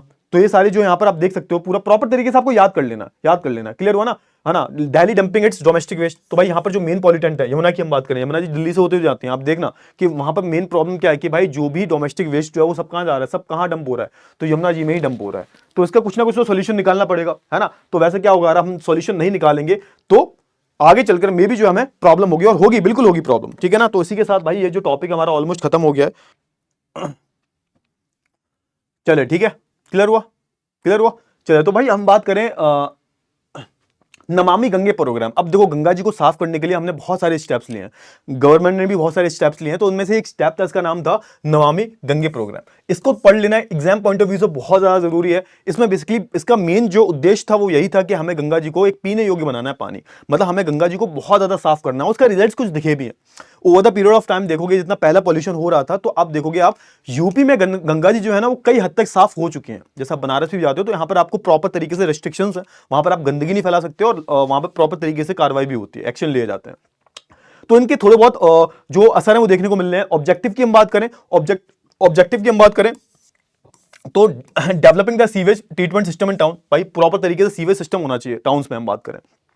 Monitoring the industrial effluent, जो इंडस्ट्रियल एफ्लुएंट जो भी वेस्टेज वगैरह जो है उसको जो है डाला जाएगा सही जगह पर, मतलब प्रॉपर तरीके से मैनेज किया जाएगा उसको। डेवलपमेंट ऑफ रिवर फ्रंट की हम बात करें, एफोरेस्टेशन मतलब पेड़ वेड़ लगाओ, है ना, क्लियर हुआ। इंक्रीज द बायोडाइवर्सिटी, तो ये सारे जो स्टेप्स हैं वो लिए गए थे गंगा जी को बचाने के लिए, पढ़ लेना, अच्छी चीज है ये, क्लियर हुआ ना। चलिए, development of Ganga gram in the Uttarakhand. अब आप जाओगे ना जगह जगह जाके, गंगा ग्राम में क्या हुआ था, अवेयरनेस फैलाई गई थी, जगह जगह गांव में जाकर जो है अवेयरनेस फैलाई गई थी कि देखो ऐसा है कि गंगा जी को जो है पॉल्यूट करने की कोई जरूरत नहीं है ना। उनको बताया गया था किस तरीके से आप गंगा जी को प्रोटेक्ट करते हो। तो इस प्रोग्राम को बोला गया था गंगा ग्राम प्रोग्राम, है ना। कहां चलाया गया था, यूपी, बिहार, झारखंड, वेस्ट बंगाल में, जहां से गंगा जी होते हुए जाती है, उनके आसपास के जो गांव हैं उनमें कैंपिंग वगैरह लगाई, कैंपिंग चली थी बहुत लंबी, कि भाई वहां पर जो है अवेयरनेस फैलानी है कि किस तरीके से हम अपनी रिवर को जो है प्रोटेक्ट कर सकते हैं, क्लियर है ना। तो यहाँ पर एक तरीके की अवेयरनेस क्रिएट की गई थी। तो ये सारी चीजें होगी, तो आई होप आपको सारी चीजें समझ में आ गई होंगी, क्लियर हुआ ना। तो अगर हम बात करें तो बहुत सारे जो यहाँ पर कारण बताए गए हैं, डोमेस्टिक वेस्टेज की हम बात करें, इंडस्ट्रियल पॉल्यूटेंट्स की हम बात करें, है ना, कार्स केसेस की हम बात करें। कार्स केसेस बेसिकली वही होता है कि जब हम होता है ना शवों को पानी में डाल देते हैं डिस्पोज ऑफ होने के लिए, तो कभी कभी आपने देखते हैं ना बहुत मात्रा में, आप देखो आपको कभी कभी लाश तैरती हुई मिल जाती है नदी में, तो उन चीजों की जो यहाँ पर बात की जा रही है, dumping of the cascade in the river. तो भाई जो शव होते हैं उनको हम डंप कर देते हैं रिवर्स में, वो भी बहुत गलत होता है, उससे क्या होता है हमारा वाटर जो है पॉल्यूट होता है, क्लियर हुआ। चलिए अब बात कर लेते हैं एयर पॉल्यूशन के बारे में। भाई एयर पॉल्यूशन की हम बात करें तो भाई वही तो अब तक हम वाटर को पॉल्यूट कर रहे हैं, अब जो है हम क्या कर रहे हैं, लार्ज अमाउंट में अपनी एयर को पॉल्यूट कर रहे हैं। तो भाई होता क्या है भाई, जो हमारी एयर जो होती है, जब उसमें आप देखोगे लार्ज अमाउंट में डस्ट है ना, फ्यूमेंसेस, फॉग जो होता है, बहुत गैस फॉग वगैरह जो होता है, ऑर्डर, स्मोक, वेपर, ये सब जो है हवा में मिल जाता है। इसको हम क्या बोल देते हैं, इसको हम बोल देते हैं हमारा एयर पॉल्यूशन। जब इनकी जो क्वांटिटी जो होती है वो बहुत ज्यादा हो जाती है। क्लियर हुआ? क्लियर हुआ ना? इतनी सारी चीजें क्लियर हुई है ना। फ्यूम्स का मतलब होता है एक तरह का स्मोक ही होता है, एक तरह का जो स्मोक होता है ना, जो विजिबल होता है, उसको हम फ्यूम्स बोल देते हैं। अब जो भी ये सारी चीजें आपको एयर में मिलती हैं, तो ये क्या करती हैं, ये हमारी एयर को कंटेमिनेट करती हैं। क्या करती हैं, जब ये सारी चीजें डस्ट, फ्यूम्स, गैस, फॉग वगैरह, और फॉग वो वाला फॉग नहीं होता यहाँ पे जो सर्दियों में पड़ता है, वो वाला फॉग नहीं है, ये प्रॉपर तरीके से जो विजिबल होता है हमारी आंखों से। और ये क्या होता है, इसमें आप देखोगे ना, पीएम की मात्रा बहुत ज्यादा होती है, पर्कुलेट मैटर्स बहुत ज्यादा होते हैं। आपने देखा होगा पीएम बहुत ज्यादा हो जाता है, तो इससे क्या होता है, सर्दियों में आप देखोगे कि जो सॉलिड पार्टिकल जो होते हैं ना एयर में बहुत ज्यादा रहते हैं, और वो हमारे हेल्थ के लिए बहुत ज्यादा डेंजरस होते हैं। तो इसकी मात्रा बहुत ज्यादा हो जाती है। तो कहने का मतलब ये है कि जितनी भी ये चीजें दे रखी हैं, डस्ट, स्मोक, फ्यूम्स, ये सब क्या है बेसिकली, ये सब कहने का मतलब ये सब जो है आप देखते हो हमारे कहीं ना कहीं एयर को कंटेमिनेट कर रहे हैं। क्लियर हुआ ना? ये बहुत ज्यादा हार्मफुल होते हैं। किसके लिए भाई? फ्लोरा फना दोनों के लिए, जानवरों के लिए और पेड़ों के लिए, दोनों के लिए। अच्छा, अब देखो ना, there is increase in the emission of poisonous gases into the atmosphere because of the increasing use of the various fuels for energy in the various sectors, thus resulting in the pollution. तो यहाँ पे सबसे जो main कारण बताया गया है कि हमने क्या किया, हमने जो है बहुत ज्यादा इस्तेमाल कर लिया है। जो जैसे हम बात करें फ्यूल्स, जैसे हम बात करते हैं, जैसे हम गाड़ी का इस्तेमाल करते हैं, बस का इस्तेमाल करते हैं, तो भाई ट्रांसपोर्टेशन से जो पॉल्यूशन हुआ है बहुत ही बड़े लेवल पर हुआ है। हमने जो पॉइजनस गैसेस फैलाना शुरू किया अपने एटमॉस्फेयर पे, तो हमने यहाँ पर क्यों इतना ज्यादा जो हमारा एनवायरमेंट पॉल्यूट हो गया है, तो हमने एक्सेस अमाउंट ऑफ जो है फ्यूल इस्तेमाल किया। और फ्यूल जो है हम किसके लिए इस्तेमाल करते हैं, एनर्जी के लिए। और एनर्जी जो है हर किसी को चाहिए होती है। एनर्जी जो जैसे रूम में लाइट जल रही है तो ये बिजली से चल रही होंगी, है ना, बिजली भी कैसे ना कैसी करके बनाई गई होगी। तो एट द एंड जो है फ्यूल ही आपको चाहिए होता है। हम बात करें ट्रांसपोर्टेशन में, चाहे मैं बस की बात करूं, चाहे मैं गाड़ी की बात करूं, चाहे मैं ट्रक की बात करूं, चाहे मैं आपकी स्कूटी की बात करूं, चाहे मैं बाइक की बात करूं, उसमें भी क्या पड़ता है, पेट्रोल और डीजल पड़ती है। क्लियर हुआ ना? पेट्रोल और डीजल पड़ते हैं, ये भी क्या होता है, फ्यूल होता है। जब ये जलता है तो पॉल्यूशन फैलाता है। सीएनजी ले लो, ये भी एक तरीके का आप बोल सकते हो गैस होती है जो हमें एनर्जी देती है, और ये भी एक तरीके का फ्यूल है। तो ये सब फ्यूल जो हम इस्तेमाल कर रहे हैं ना कहीं हमारे एनवायरमेंट को नुकसान पहुंचा रहा है। The main source of air pollution are combustion of fossil fuel. हाँ ना, यहाँ पे क्या होता है, जो हमारे फॉसिल फ्यूल्स होते हैं, फॉसिल फ्यूल्स में सब कुछ आ जाता है, पेट्रोल आ जाता है ना, पेट्रोलियम प्रोडक्ट जो होते हैं, सब कुछ आ जाता है फॉसिल फ्यूल्स में। जो भी हम जैसे पेट्रोल, डीजल, है ना, हमारा जो ये होता है ना, लिब्रिकेंट्स वगैरह जो होते हैं, ये भी इसी में आ जाते हैं। तो कहीं ना कहीं ये भी पॉल्यूट करते हैं। समझ में आया? माइनिंग एंड इंडस्ट्रीज को यहाँ पर बहुत बड़ा रोल दिया गया। माइनिंग जो होती है, यहाँ पर माइनिंग्स चलती है, यहाँ पर आपको जो है बहुत अच्छा खासा डस्ट देखने को मिल जाएगा। यहाँ पे माइनिंग्स होती हैं। इंडस्ट्रीज की अगर हम बात करें तो इंडस्ट्रीज का तो बहुत ज्यादा रोल रहा है यहाँ पर पॉल्यूशन को फैलाने में। क्लियर हुआ? अब ये कौन कौन सी गैसेस को रिलीज करती हैं, तो आप देखोगे यहाँ पर ऑक्साइड ऑफ सल्फर, है ना, नाइट्रोजन की हम बात करें, hydrocarbon, carbon dioxide, carbon monoxide. तो ये जो होते हैं ना, बेसिकली आप देखोगे ये जो गैसेस होती हैं बहुत ज्यादा जो है क्या होती हैं, बहुत ज्यादा डेंजरस होती हैं। क्या होती हैं भाई? बहुत ज्यादा डेंजरस होती हैं। क्लियर हुआ? आगे हम बात कर लेते हैं। आगे हम बात करते हैं इफेक्ट ऑफ एयर पॉल्यूशन। भाई एयर पॉल्यूशन के क्या क्या इफेक्ट होते हैं। अब देखो इस चैप्टर में ऐसा कुछ है नहीं, देखो ऐसा सच मैं बताऊं, अगर आप खुद भी पढ़ते हो इस चैप्टर को, तो इसमें ऐसा कुछ वो है नहीं कि आपको समझ में नहीं आएगा। बट फिर भी मेरे को मेरा पढ़ाने का काम है, तो मैं पढ़ा रहा हूं। ये आप खुद भी लेके बैठोगे ना, तो आपको एक एक चीज समझ में आ जाएगी। इसमें अपना इतना ज्यादा टेंशन लेने की जरूरत नहीं है आपको। अब देखो, जैसे मैं इफेक्ट ऑफ एयर पॉल्यूशन की बात करूं, तो क्या क्या इफेक्ट होते हैं। तो भाई सबसे पहली बात क्या है कि भाई एयर पॉल्यूशन जो हमारी हेल्थ के लिए बहुत ज्यादा क्या होती है, हार्मफुल होती है। तो इससे बहुत सारे जो इश्यूज होते हैं, जैसे रेस्पिरेटरी, सांस लेने में दिक्कत होती है, नर्वस सिस्टम अफेक्ट होता है हमारा, सर्कुलेटरी सिस्टम जो हो गया, लंग्स होते हैं हमारे, वो बहुत ज्यादा इफेक्ट हो जाते हैं। लंग्स कैंसर भी हो जाता है कई बार, जुकाम, कोल्ड वगैरह, है ना, ये सब जो है रहने के हमारे चांसेस होते हैं। जैसे भाई इन्फेक्शन वाला जुकाम होता है, बहुत ही गंदा जुकाम होता है यहाँ पर आके दिल्ली में। Air pollution is responsible for the creating the smoky fog, है ना, जो आप देखते हो ना, जैसे आप सर्दियों में देखते होगे, सर्दियों में जो फॉग विजिबल होता है, लेकिन वो सर्दियों वाला फॉग नहीं होता वो, है ना। एक तो भाई हवा में वाटर वेपर्स होते हैं, वो वाला फॉग होता है, वो अलग होता है। वो उसकी मैं बात ही नहीं कर रहा। मैं बात किसकी कर रहा हूं, मैं स्मोकी फॉग की बात कर रहा हूं। ये जो फॉग जो होता है, ये पॉल्यूशन जो होता है, विजिबल होता है। जैसे दिल्ली में आपको देखने को मिल जाएगा, है ना, बहुत गंदा फॉग होता है। और वो आपको लगता है सर्दियां हैं इसलिए फॉग है, नहीं, वो एक्चुअल में वो स्मोकी फॉग है। वो फॉग जो है वो पॉल्यूटेड फॉग है, उसमें पीएम बहुत ज्यादा है, पर्कुलेटेड मैटर्स जो है वो बहुत ज्यादा है। और अगर आप बाहर निकलोगे तो बीमार पड़ जाओगे आप, है ना। उसी चीज की जो बात करी जा रही है। तो ये स्मोकी फॉग जो होता है, ये आपको सिटीज में बहुत ज्यादा देखने को मिलता है। इसको हम क्या बोलते हैं, इसको हम अर्बन स्मोक बोलते हैं, अर्बन स्मोक। ये विजिबल होता है, एक तरीके का पॉल्यूशन होता है। It has negative effect on the human health. तो अब आपको पता होगा, जैसे बहुत सारी गाइडलाइंस वगैरह जो है निकाली जाती हैं, सर्कुलेट की जाती हैं कि भाई बच्चे जो है स्कूल नहीं जाएंगे, है ना, 5 से 10 साल तक की जो उम्र के बच्चे हैं वो स्कूल अटेंड नहीं करेंगे, पॉल्यूशन का लेवल बहुत ज्यादा है।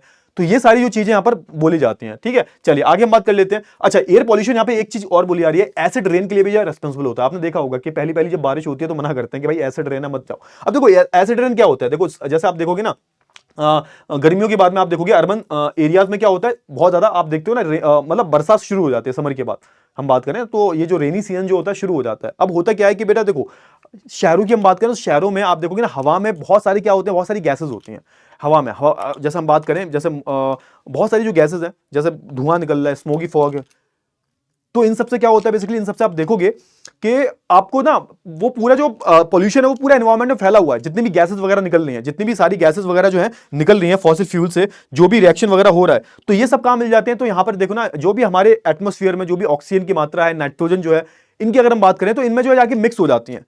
मिक्स हो जाती है मतलब क्या हुआ, मतलब ये हुआ कि भाई हमारा ऑक्सीजन कहां पर है, एनवायरमेंट में, हमारा पूरा जो एटमोस्फियर है वहां पर ऑक्सीजन भी है, नाइट्रोजन भी है। जब प्रॉब्लम क्या होती है, जब जितना भी ये फॉसिल फ्यूल आप जला रहे हो, बर्न कर रहे हो, इससे धुआं निकल रहा है, फॉग, ये पूरा स्मोक निकल रहा है, धुआं वगैरह स्मोक वगैरह निकलता है, और कहीं ना कहीं हमारे एटमोस्फियर में जाके इनके साथ रिएक्ट करता है। किसके साथ में, किसके साथ में रिएक्ट करता है, ये जो ऑक्सीजन है, नाइट्रोजन, इनके साथ में रिएक्ट करेगा। ऊपर से फिर क्या होता है, ऊपर से पानी आता है। जब पानी आता है, पानी इनसे मिलके आता है, तो उसको हम क्या बोल देते हैं, एसिड बोल देते हैं, एसिड रेन बोलते हैं।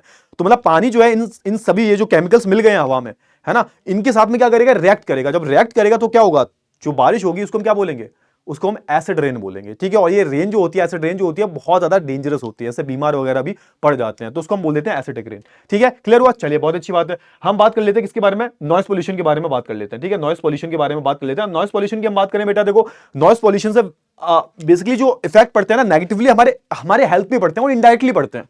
कैसे पड़ते हैं उसकी हम बात कर लेते हैं।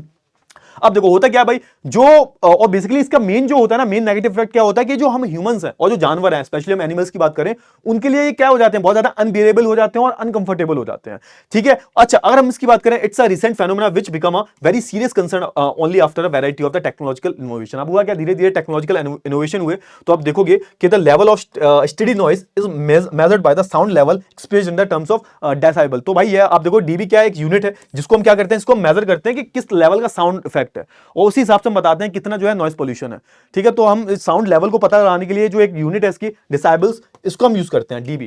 क्लियर हुआ, इससे हम पता लगा लेते हैं किस हिसाब का जो है, किस लेवल का जो है, आप देखोगे साउंड का लेवल पता चल जाता है। फिर इससे ये भी पता चल जाता है कि पॉल्यूशन का लेवल क्या है, ठीक है। तो इसकी हम बात करें थोड़ा सा आगे बढ़ के, तो जैसे आप देखोगे factories, mechanised construction and demolition work, तो यहां पर क्या होता है, फैक्ट्रीज की हम बात करें, मशीनें चलती हैं, आवाज आती है बहुत तेज से। मैकेनाइज्ड कंस्ट्रक्शन की हम बात करें तो भाई मशीनें चलती रहती हैं, बड़े बड़े ट्रक वगैरह होते हैं, उनसे आवाज आती है ना। ऑटोमोबाइल इंडस्ट्रीज की हम बात करें, एयरक्राफ्ट की हम बात करें, भाई एयरक्राफ्ट चलता है ना, जब एरोप्लेन चलता है बहुत आवाज करता है।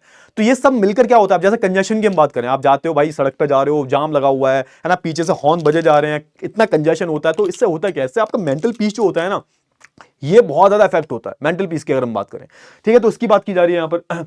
Apart from these there are also some periodic sources of noise pollution। periodic sources क्या होते हैं, जो डेली बेसिस पे आप जो है फेस करते हो। जैसे कि हम बात करें कोई भी फेस्टिवल हुआ है ना, जैसे देखो पीरियोडिकल सोर्स का मतलब क्या होता है, महीना, वीक वाइज, मंथ वाइज, है ना, क्वार्टर वाइज, तो इसको हम बोल देते हैं पीरियोडिक सोर्सेज। इसमें बहुत सारी एक्टिविटीज आ जाती हैं, जैसे बहुत सारे फेस्टिवल्स वगैरह होते हैं, आपने देखा होगा फेस्टिवल्स होते हैं, पार्टीज वगैरह होती हैं, बहुत सारे प्रोग्राम होते हैं, उसमें डीजे वगैरह लगता है, और क्या ही भाई वो शोर मचाते हैं। शादी ब्याह हो गया, बहुत सारे जो मैरिजेस वगैरह होती हैं उसमें डीजे लगता है, और डीजे भाई कितनी तेज बजाते हैं, वो दिमाग खराब हो जाता है वो, तो वो भी एक तरीके का पॉल्यूशन हो गया। क्लियर हुआ, तो ये सारी जो चीजें हैं वो यहां पर हो जाती हैं। तो noise produced by traffic is also a major source of noise pollution. जो भाई ट्रैफिक जाम लगता है, जो कंजेशन होता है, वो जो एक नॉइस पोल्यूशन होता है, वो भी बहुत ज्यादा दिक्कत देता है। क्लियर हुआ ना। अच्छा, अब यहां पर देखोगे ना, इससे प्रॉब्लम क्या होती है, इससे आप देखोगे आगे चल के huge inconvenience to the people. तो ऑब्वियसली बात है, आप यहां पर देखोगे थोड़ा सा कि जो भी आप देखोगे जैसे क्या क्या प्रॉब्लम होती है, इससे जान लो, इरिटेशन होती है। ऑब्वियसली बात है, कोई कान में तुम्हारे चिल्ला रहा है तो ऑब्वियसली बात है इरिटेशन होगी, नर्वसनेस आती है, आपका जो स्ट्रेस होता है वो बढ़ता है ना, सोने में दिक्कत होती है। भाई अब शांति में सोओगे ना आप, बहुत सारे लोग होते हैं उनको पीस पसंद होता है, पीस के लिए वो पहाड़ों पे चले जाते हैं। क्यों? क्योंकि शहरों में तो बहुत ज्यादा शोर है, बहुत ज्यादा कंजेस्टेड एरिया हो चुके हैं, बहुत ज्यादा कंजेशन हो चुका है, तो भाई दिक्कत होती है ना, स्लीप डिस्टर्बेंस होते हैं, इंक्रीज द ब्लड प्रेशर, तो ये सब जो है दिक्कतें आपको हो सकती हैं। क्लियर हुआ। अब ये थोड़ा सा आप देखते हो, ये टेबल देख लेना, थोड़ा सा एग्जाम पॉइंट ऑफ व्यू से थोड़ी जरूरी है, types of sources of pollution. तो आप यहाँ पे बात करोगे एयर पोल्यूशन के बारे में, वाटर पोल्यूशन, लैंड पोल्यूशन हो गया, हमारा नॉइस पोल्यूशन हो गया, है ना। तो यहाँ पर उन सारी चीजों की जो है बात हो रही है। तो यहाँ पर देखो, अगर मैं बात करूं नॉइस लैंड पोल्यूशन की, तो देखो यहाँ पे सिंपल सा मतलब है लैंड पोल्यूशन का, होता क्या है, देखो होता यह है कि जब हम अपने लैंड को पॉल्यूट करने लगते हैं, अब लैंड पॉल्यूट क्यों हो रहा है, अब वहां पर बहुत सारे कारण हो सकते हैं उसके, है ना। जो भी आपने वेस्ट है वो कहां पर, जैसे आप देखते हो जितना भी गार्बेज वगैरह जो होता है, वो हम कहाँ डंप कर रहे हैं, लैंड पे डंप कर रहे हैं। इससे क्या फर्क पड़ रहा है, ऑब्वियसली बात है, वो जो सड़ी गली चीजें जो है तुम एक जगह डंप कर रहे हो, तो कहीं ना कहीं उससे लैंड भी इफेक्ट हो रहा है। बहुत सारे जो लैंड्स होते हैं क्या हो जाते हैं, वो आप बोल सकते हैं इनफर्टाइल हो जाते हैं, वो बंजर बन जाते हैं, बिल्कुल बैरन लैंड बन जाते हैं, वो किसी काम के नहीं रहते। तो ये प्रॉब्लम जो यहाँ पर हम लैंड पोल्यूशन में जो है फेस करते हैं। क्लियर हुआ। अब जैसे एयर पॉल्यूशन की हम बात कर ली, यहाँ पे क्या क्या इन्वॉल्वमेंट्स होता है, जैसे हम बात करें तो ये याद कर लेना, ये आपके सीयूटी एग्जाम में आ सकता है। ठीक है, ऑक्साइड ऑफ सल्फर की हम बात करें, oxide of nitrogen, carbon monoxide होता है हमारे एयर में, है ना, पॉल्यूशन के कारण, हाइड्रोकार्बन, अमोनिया, है ना, ये सब जो आपको याद कर लेना है। क्लियर हुआ। चलिए, तो ये सारी चीजें आप पढ़ लेना, थोड़ा सा इंपॉर्टेंट है, पूरी टेबल जो पढ़ लेना, सोर्स ऑफ पॉल्यूशन पढ़ लेना, और पॉल्यूशन क्या यहाँ पे इन्वॉल्वमेंट क्या होता है, किन किन चीजों का इन्वॉल्वमेंट होता है, वो जो पॉल्यूशन हो रहा है तो उसमें क्या क्या चीजें इन्वॉल्व है, तो इन सारी चीजों के बारे में जो है बात कर लेना। ठीक है, चलिए, तो यहाँ पर हम जो है यहाँ पे पढ़ लेना, है बहुत सिंपल है, थोड़ा सा देख लेना और आपको समझ में आ जाएंगी चीजें। अच्छा, अब एक नए टॉपिक के बारे में बात कर लेते हैं, urban waste disposal. Urban waste disposal के बारे में बात कर लेते हैं। अब होता क्या है भाई, देखो ऑब्वियस सी बात है, बड़े बड़े अर्बन सेंटर्स की हम बात करें या फिर जो छोटे मोटे टाउन्स होते हैं, तो ऑब्वियस सी बात है आपके घर में डेली कूड़ा करकट होता है ना, कूड़ा करकट होता है आपके यहाँ पे डेली होता है, गंदगी जाती है बहुत सारा, और कूड़ा करकट सिर्फ डोमेस्टिक लेवल पे नहीं होता, कॉमर्शियल लेवल पर भी होता है, जैसे बड़ी बड़ी जो इंडस्ट्रीज वगैरह होती हैं, इनके भी बहुत सारे जो वेस्ट होते हैं वो निकलते हैं। अब ऑब्वियस सी बात है, कहीं ना कहीं तो डंप किए जाते होंगे ना, तो वहां यहाँ पर जो है इसी चीज की बात हो रही है, अर्बन वेस्ट डिस्पोजल। यहाँ हम क्या कर रहे हैं, डिस्पोज ऑफ कर रहे हैं जो भी हमारा अर्बन सेंटर्स की जो भी वेस्ट चीजें हैं, जो भी कूड़ा करकट वगैरह जो है यहाँ पर हम एक जगह डाल रहे हैं, उस चीज को जो है नाम दिया जा रहा है अर्बन वेस्ट डिस्पोजल। अब इससे भी बहुत ज्यादा दिक्कतें होती हैं, उसकी बात हम करेंगे। अब देखो हुआ क्या भाई, over crowding, congestion, increase population, improper infrastructure and facilities to support the this population, lack of sanitation, है ना, यहाँ पर आप देखोगे are some of the features of the urban area. तो भाई अर्बन एरियाज की हम बात करें, स्पेशली अगर मैं बात करूं डेवलपिंग कंट्रीज की, तो यहाँ पर आपको जो है बहुत अच्छी खासी जो है यहाँ पर ये सारी जो प्रॉब्लम है वो देखने को मिल जाएंगी। एयर पॉल्यूशन है ना, सैनिटेशन की प्रॉब्लम है भाई, पॉपुलेशन बहुत तेजी से बढ़ रही है, इन सबको मैनेज करने के लिए एक चैलेंज आ गया सामने, मिसमैनेजमेंट ऑफ सॉलिड वेस्ट, है ना, and environmental pollution caused by them has now become a major problem. अब मेजर प्रॉब्लम क्या है, देखो एनवायरमेंट पॉल्यूशन के बारे में हमने बात कर लिया, अब जो मेजर दूसरी प्रॉब्लम आती है वो आती है भाई सॉलिड वेस्ट की।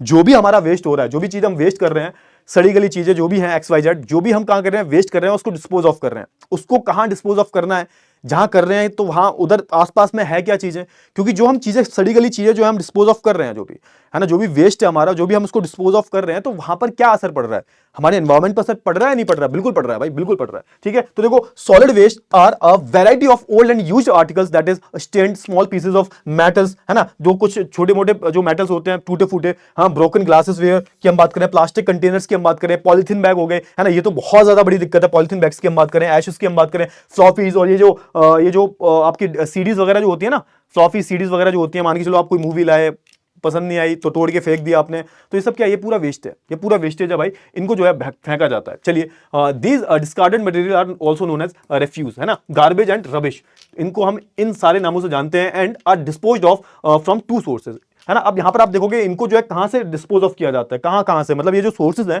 ये जो अर्बन वेस्ट जो है कहां कहां से आ रहा है, तो यहां पर बोला जा रहा है ये तो यहां तो आपके घर से आ रहा होगा, है ना, डोमेस्टिक स्टैब्लिशमेंट, यानी कि आपके घर में जो भी वेस्टेज चीजें वेस्ट हो रही हैं वो जा रही है, कूड़ा करकट वगैरह हो गया डेली बेसिस पे, और दूसरा जो होता है वो क्या होता है भाई, वो दूसरा होता है कॉमर्शियल स्टैब्लिशमेंट। सिंपल सी बात है कि भाई जो भी चीजें जो है इंडस्ट्रीज वगैरह से वेस्टेज, जो भी आप वेस्ट है, अर्बन वेस्ट जो है वो कहां से आ रहा है, आप बोल सकते हो फैक्ट्री से आ रहा है, कॉमर्शियल एस्टेब्लिशमेंट से आ रहा है। ठीक है, पब्लिक लैंड्स और private contractor sites are used to dispose of the household और डोमेस्टिक वेस्ट। ऐसा बोला जा रहा है कि भाई ये जो जितने भी हाउस होल्ड वेस्ट है या फिर कॉमर्शियल वेस्ट जो है उनको जो है कहां डिस्पोज ऑफ किया जाता है, तो आप देखोगे बहुत बड़े बड़े कॉन्ट्रैक्टर्स होते हैं या फिर बहुत बड़े बड़े पब्लिक लैंड, सरकारी जमीनें होती हैं, वहां पर जो है इनको डिस्पोज ऑफ किया जाता है। लो लाइंग पब्लिक ग्राउंड्स, है ना, are used to dispose of the industrial solid waste. अब देखो लैंडफिल एरिया क्या होता है, लैंडफिल एरिया, है ना, इसको हम बोलते हैं low lying public ground. Basically ये थोड़ा सा जो शहर होता है ना, उससे थोड़ा सा आउटस्कर्ट में होते हैं, मतलब थोड़ा सा दूर होते हैं। जितनी भी डेवलप्ड कंट्रीज होती हैं उसमें यही होता है कि भाई जो आपका जो डिस्पोज ऑफ एरिया जो होगा वो कौन सा होगा, वो थोड़ा सा आपको शहर से थोड़ा बाहर होगा। यहां पर आप क्या करते हो, यहां पर आप जितने भी आपका अर्बन वेस्ट है उसको डिस्पोज ऑफ करते हो शहर में, तो उसको हम बोलते हैं लैंडफिल एरिया, याद रखना है इसको, है ना, जहां पर आप अपना जो पूरा वेस्ट है उसको डिस्पोज ऑफ कर रहे हो। तो यहां पर जो आप देखोगे इंडस्ट्रियल सॉलिड वेस्ट जो होता है वो जो है यहां पर पूरा जो है डिस्पोज ऑफ कर दिया जाता है। क्लियर हुआ ना, किसके द्वारा किया जाता है, तो आपके हर शहर में क्या होता है, म्युनिसिपैलिटीज होती हैं, म्युनिसिपैलिटीज जो होती हैं वो यहां पर डिस्पोज ऑफ करती हैं। चलिए सर आगे बात कर लेते हैं। अब देखो यहाँ पे industries, thermal power houses and buildings, construction and demolition are contributing with the more turn out of the ashes and debris in the solid waste. तो यहाँ पे बोला जा रहा है कि भाई बहुत सारी जो इंडस्ट्रीज हैं, है ना, इंडस्ट्रीज की हम बात करें, थर्मल पावर हाउसेस की हम बात करें, बिल्डिंग कंस्ट्रक्शन की हम बात करें, है ना, तो इनसे जो भी एशेज वगैरह निकलती हैं, क्लियर हुआ, या फिर वो फिर बाद में आप देखोगे वो डेब्रिज में या फिर सॉलिड वेस्ट में कन्वर्ट हो जाती हैं। वो सारी चीजें जो है आपको जो यहाँ पर अर्बन वेस्ट में मिल जाएंगी। बहुत ज्यादा कचरा करते हैं लोग। Disposal of industrial waste has increased because of the concentration of industrial units and the in and around the urban centre. तो यहाँ पे बोला जा रहा है कि भाई यहाँ पे जो इंडस्ट्रियल वेस्ट जो है ना वो बहुत बड़ा है। क्यों? क्योंकि ऑब्वियस सी बात है जो बहुत बड़े बड़ी जो इंडस्ट्रीज जो हैं वो शहरों के आसपास ही होती हैं। तो ऑब्वियस सी बात है इतनी बड़ी इंडस्ट्री होगी उतना उसका वेस्ट आएगा, उतना ही उसका जो है वेस्ट आएगा। तो यहाँ पर आपको देखने को मिलेगा कि जितने भी इंडस्ट्रीज हैं है ना, उनका जो वेस्टेज है आपको बहुत ज्यादा देखने को मिल जाएगा। Urban waste is the bigger problem in small towns and cities than the metropolitan cities. अब यहां पे ऐसा बोला जा रहा है कि देखो कि भाई अगर मैं अर्बन वेस्ट की बात करूं, वो एक बड़ा इशू कहां बन गया है, स्पेशली अगर जो स्मॉल टाउन्स है ना और जो स्मॉल सिटीज है वहां पर थोड़ा सा एक बिगर इशू है। क्यों? क्योंकि अगर आप देखोगे ना कि जैसे हम बड़े बड़े मेट्रोपॉलिटन सिटीज की बात करें, लाइक मुंबई की बात करें, हम कलकत्ता की बात करें, चेन्नई की बात करें, बैंगलोर की बात करें, तो यहां पर तो 90% जो चीजें हैं वो डिस्पोज ऑफ हो जाती है सक्सेसफुली। लेकिन प्रॉब्लम कहां आती है? प्रॉब्लम यहां पे आती है जहां छोटे मोटे शहर जो होते हैं, मतलब 90% का जो कचरा जो होता है, सॉलिड वेस्ट जो होता है, वो प्रॉपर तरीके से मेट्रोपॉलिटन सिटीज जैसे कि मुंबई की हम बात करें, कलकत्ता की बात करें, बैंगलोर, इनमें डिस्पोज ऑफ हो जाता है। प्रॉब्लम आती है छोटे छोटे शहर होते हैं, इनमें सिर्फ कितना हो पाता है? तो 30 to 50% जो सॉलिड वेस्ट जो है ना टाउन का, वो जो होता है आप बोल सकते हो डिस्पोज ऑफ हो सकता है। मतलब आप देखोगे about 30 to 50% solid waste in other towns and cities in countries is not collected and disposed of properly. आप सोच के देखो 30 से 50% की हम बात कर रहे हैं, इतना तो जो सॉलिड वेस्ट जो है ना ये डिस्पोज ऑफ हो ही नहीं पाता छोटी छोटी शहरों में। आपने देखा होगा छोटे शहरों में आप देखोगे जैसे घर बने हुए हैं, जैसे देखना ऐसा होता है यहाँ पे, जैसे ये क्या है प्रॉपर जो है घर बने हुए हैं, ठीक है। अब एक प्लॉट खाली पड़ा हुआ है, एक प्लॉट आपने देखा होगा, जो छोटे शहर से बच्चे रह रहे हैं उन्होंने देखा होगा, बहुत बहुत कॉमन है ना, ये प्रॉपर घर बने हुए हैं, यहाँ पे प्लॉट खाली पड़ा हुआ है। तो आप देखोगे इस पूरे जो गली है ना, इसका पूरा कचरा कहां जा रहा है? इस खाली प्लॉट पे जा रहा है, इस पूरे खाली प्लॉट पे जा रहा है, ठीक है। आपने देखा होगा बहुत कॉमन है, जितने भी खाली प्लॉट्स होते हैं वहां पर कितना ज्यादा कूड़ा कूड़ा भरा होता है। ये कूड़ा कहां से आता है? ऑब्वियस सी बात है कि कहीं कहीं है नहीं, इसको डिस्पोज ऑफ करने की जगह है नहीं छोटे शहरों में। अब उसको कहां करेंगे? तो जहां खाली जगह दिखी वहां डाल दिया। अब इससे कितनी प्रॉब्लम होती है सोच के देखो। अब वहां वो खाली जगह है जहां आपने कूड़ा डाला है, तो वहां पर कितनी बीमारियां पनपेंगी सोच के देखो। वहां पे मच्छर मक्खी वो चूहे वगैरह रोडेंट वगैरह घूमते रहते हैं वहां पर, है ना। वही जो चूहे वगैरह जो है कुछ खा के वही आपके घर में घुसेंगे, फिर घर में गंदगी फैलाएंगे आपके, और ये जो मक्खियां वहां पर घूमती रहती हैं, मक्खियां आपके घर में आके बैठेंगी, है ना, फिर ये खाने पे बैठेंगी, तो उससे क्या होता है? इनडायरेक्टली कहीं ना कहीं आप बीमार वगैरह पड़ते हो, समझ रहे हो ना। तो यहां पर क्या होता है, छोटे शहरों में जो है थोड़ी सी प्रॉब्लम हो जाती है। अब होता क्या, इंपैक्ट देख लेते हैं थोड़ा सा। इंपैक्ट क्या होंगे इसके, है ना, इंपैक्ट क्या होंगे? Impact of improper management of solid waste. अगर आपने अपना जो सॉलिड वेस्ट है उसको प्रॉपर तरीके से मैनेज नहीं किया है, डिस्पोज ऑफ नहीं किया है, तो उसके क्या क्या इंपैक्ट हो सकते हैं? पहली चीज क्या है भाई, ये जो ह्यूमन हेल्थ के लिए ना काफी ज्यादा हजार्डस होती है, बहुत ही ज्यादा डेंजरस होती है, बहुत ज्यादा डिजीज को जो है कॉज कर सकती है ना। जैसे आप देखोगे it creates the foul smell and it harbours flies and rodent that can cause the typhoid, diphtheria, diarrhoea, malaria, cholera and other disease. तो यहाँ पे बोला जा रहा है कि देखो होता क्या है कि जब किसी भी जगह पर कहीं भी किसी चीज को डिस्पोज ऑफ कर दिया जाएगा, आप सोच के देखो, कहीं भी एक प्रॉपर एक मैनेजमेंट नहीं है इसको, तो कहीं भी एक कुछ भी डाल देंगे। अब होता क्या है, जब कहीं भी गंदगी पड़ी होती है तो उसमें जो है चूहे वगैरह आते हैं, मक्खी वगैरह आती हैं, है ना, और वो क्या करेंगे, वही मक्खियां तुम्हारे घर में जाएंगी और वही खाने पे बैठेंगी तुम्हारे, और वही क्या करेंगे, फिर तुम्हें बीमार करेंगे। क्लियर हुआ ना। तो इसकी बात की जा रही है, solid waste can create the inconvenience rapidly if they are not properly handle. तो ऑब्वियस सी बात है क्या होगा, जब आप इनको प्रॉपर तरीके से हैंडल नहीं कर पा रहे हो तो ये क्या करेंगे, आपको इनकन्वीनियंस देंगे, बीमारियां वगैरह फैलाएंगे। ऑब्वियस सी बात है, गंदगी बहुत गंदी लगती है, और ऊपर से क्या हो गया, मान के चलो बारिश हो गई, है ना, rain water can splatted it and cause a discomfort to the people. सोच के देखो, जो बारिश होगी, है ना, बारिश होगी तो वो जो कूड़ा करकट डला हुआ है, पूरा वेस्ट डला हुआ है, बारिश से होते हुए जाएगी, वो जो पानी होगा गंदा पानी होगा वो, है ना, वही पूरा गंदा पानी जो आपके घरों में आएगा, है ना, वो इधर उधर फैलेगा, तो वो और ज्यादा जो है इनकन्वीनियंस देगा। ठीक है, तो भाई हर चीज जो है रिलेटेड है, कहीं ना कहीं पानी को भी ये चीज पॉल्यूट कर रही है। आगे बढ़ते हैं। Industrial solid waste can cause the water pollution by dumping it into the water bodies, drains carrying the untreated sewage also result into the various health issue. अब यहाँ पे होता क्या होता है कि कभी कभी क्या होता है, जो हमारा सॉलिड वेस्ट जो होता है, हम कहाँ ये जो इससे क्या होता है, इससे बेसिकली डायरेक्टली आप जो है वाटर को पॉल्यूट कर रहे होते हो। पूरा जो गंदी जो चीजें हैं वो आप पूरा नाली वाली में डाल रहे हो। पूरा जो भी आपका वेस्ट है, सॉलिड वेस्ट जो है वो कहाँ जा रहा है, वाटर बॉडीज में जा रहा है। इससे कहीं ना कहीं आप देखोगे ना, नालियां वगैरह भर जाता है। आपने देखा होगा, आपने कहीं ना कहीं देखा होगा, जो छोटे शहर होते हैं या फिर जो गलियां ऐसी होती हैं थोड़ी सी अंडर डेवलप्ड होती हैं, वहां पे आपने देखा होगा नालियां जो है पूरी गंदगी से भरी होती हैं, है ना। वो पूरा जो नाली है उसमें पूरा जो है क्या हुआ, सॉलिड वेस्ट भरा हुआ है, उनको कोई साफ ही नहीं करता, उसमें ऊपर ऊपर जो है ऊपर पूरा लेयर बन चुकी है वहां पर सॉलिड वेस्ट की। तो इससे क्या होता है, इससे भी वो नालियां आपके घर में से निकलती हैं, तो ऑब्वियस सी बात है आपके घर में चूहे आएंगे, पता नहीं क्या क्या गंदगी फैला के जो है चले जाएंगे, वो चूहे मक्खी वगैरह जो सब। तो ये भी आपको कहीं ना कहीं आपके हेल्थ इश्यूज पे जो है कहीं ना कहीं आपके हेल्थ इश्यूज जो है यहाँ पर बढ़ते हैं। क्लियर हुआ। Untreated waste release various poisonous biogases such as methane in the air by slow fermentation process. अब होता क्या, देखो धीरे धीरे क्या होता है, अब यहाँ पर ऐसा बोला जा रहा है कि ये जो अनट्रीटेड वेस्ट जो होता है ना, जो ऐसे कहीं डला हुआ है, तो ये धीरे धीरे आप देखोगे ना, धीरे धीरे फर्मेंट होने लगता है ना, ये गलने लगता है। फर्मेंटेशन जैसे इसका होता है, गलने लगेगा, धीरे धीरे फर्मेंटेशन होने लगेगा, तो ये ना बहुत सारी गैसेस को भी रिलीज करता है। जैसे हम बात करें मीथेन गैस, अब देखो मीथेन गैस जो होती है इसका इस्तेमाल कर आप एनर्जी भी बना सकते हो, है ना। जैसे आपने देखा हुआ बहुत सारे जो देश है वो कूड़े से बिजली बनाते हैं। क्यों? क्योंकि वो जो कूड़ा होता है उसको उसमें से आप देखोगे वो डिपेंड करता है, ऑर्गेनिक मैटर है, इनऑर्गेनिक है, तो उसमें से प्रॉपर वो अलग करके जो है वहां पर मीथेन गैस को रिलीज करते हैं। आपने देखा हुआ बायोगैस का नाम सुना होगा, बायोगैस एनर्जी का, है ना। तो जो बायोगैस एनर्जी जो होती है बेसिकली उससे क्या होता है, इससे आप देखोगे कि प्रॉपर तरीके से जो भी वेस्ट होता है उसको हम कलेक्ट करके उससे मीथेन गैस के थ्रू जो है एनर्जी कलेक्ट करते हैं। उस एनर्जी जो होती है उससे हम घर में जो लाइट्स वगैरह जलती हैं, जो भी आपके घर में इस्तेमाल की जाती है ना चीजें, वो कहां से निकलती हैं, वो आप देखोगे बहुत जगह पर आप देखोगे जो सॉलिड वेस्ट होता है ना, या फिर जो भी वेस्टेज है उसको कलेक्ट करके मीथेन गैस की हेल्प से जो है बहुत ज्यादा एनर्जी कलेक्ट की जाती है। आप सोच के देखो, एक जो चीज है आप वो आपको प्रॉब्लम भी क्रिएट कर सकती है। मीथेन गैस जो होती है वो बहुत ज्यादा प्रॉब्लमेटिक होती है, बहुत ज्यादा प्रॉब्लमेटिक होती है वो, क्लियर हुआ ना, मतलब वो आपको प्रॉब्लम देंगी। मीथेन गैस जो होंगी वो हेल्थ के लिए बहुत गंदी होती है, लेकिन सेम उसी गैस से आप क्या कर सकते हो, एनर्जी को क्रिएट कर सकते हो। तो यहां पर बोला जा रहा है कि भाई ये जो गैसेस हैं जब एनवायरमेंट में रिलीज होती है ना तो बहुत ज्यादा डेंजरस होती हैं, बट आप क्या कर सकते हो, समझदारी से उसको जो है एनर्जी में कन्वर्ट कर सकते हो, आप उसको जो है एनर्जी में जनरेट कर सकते हो।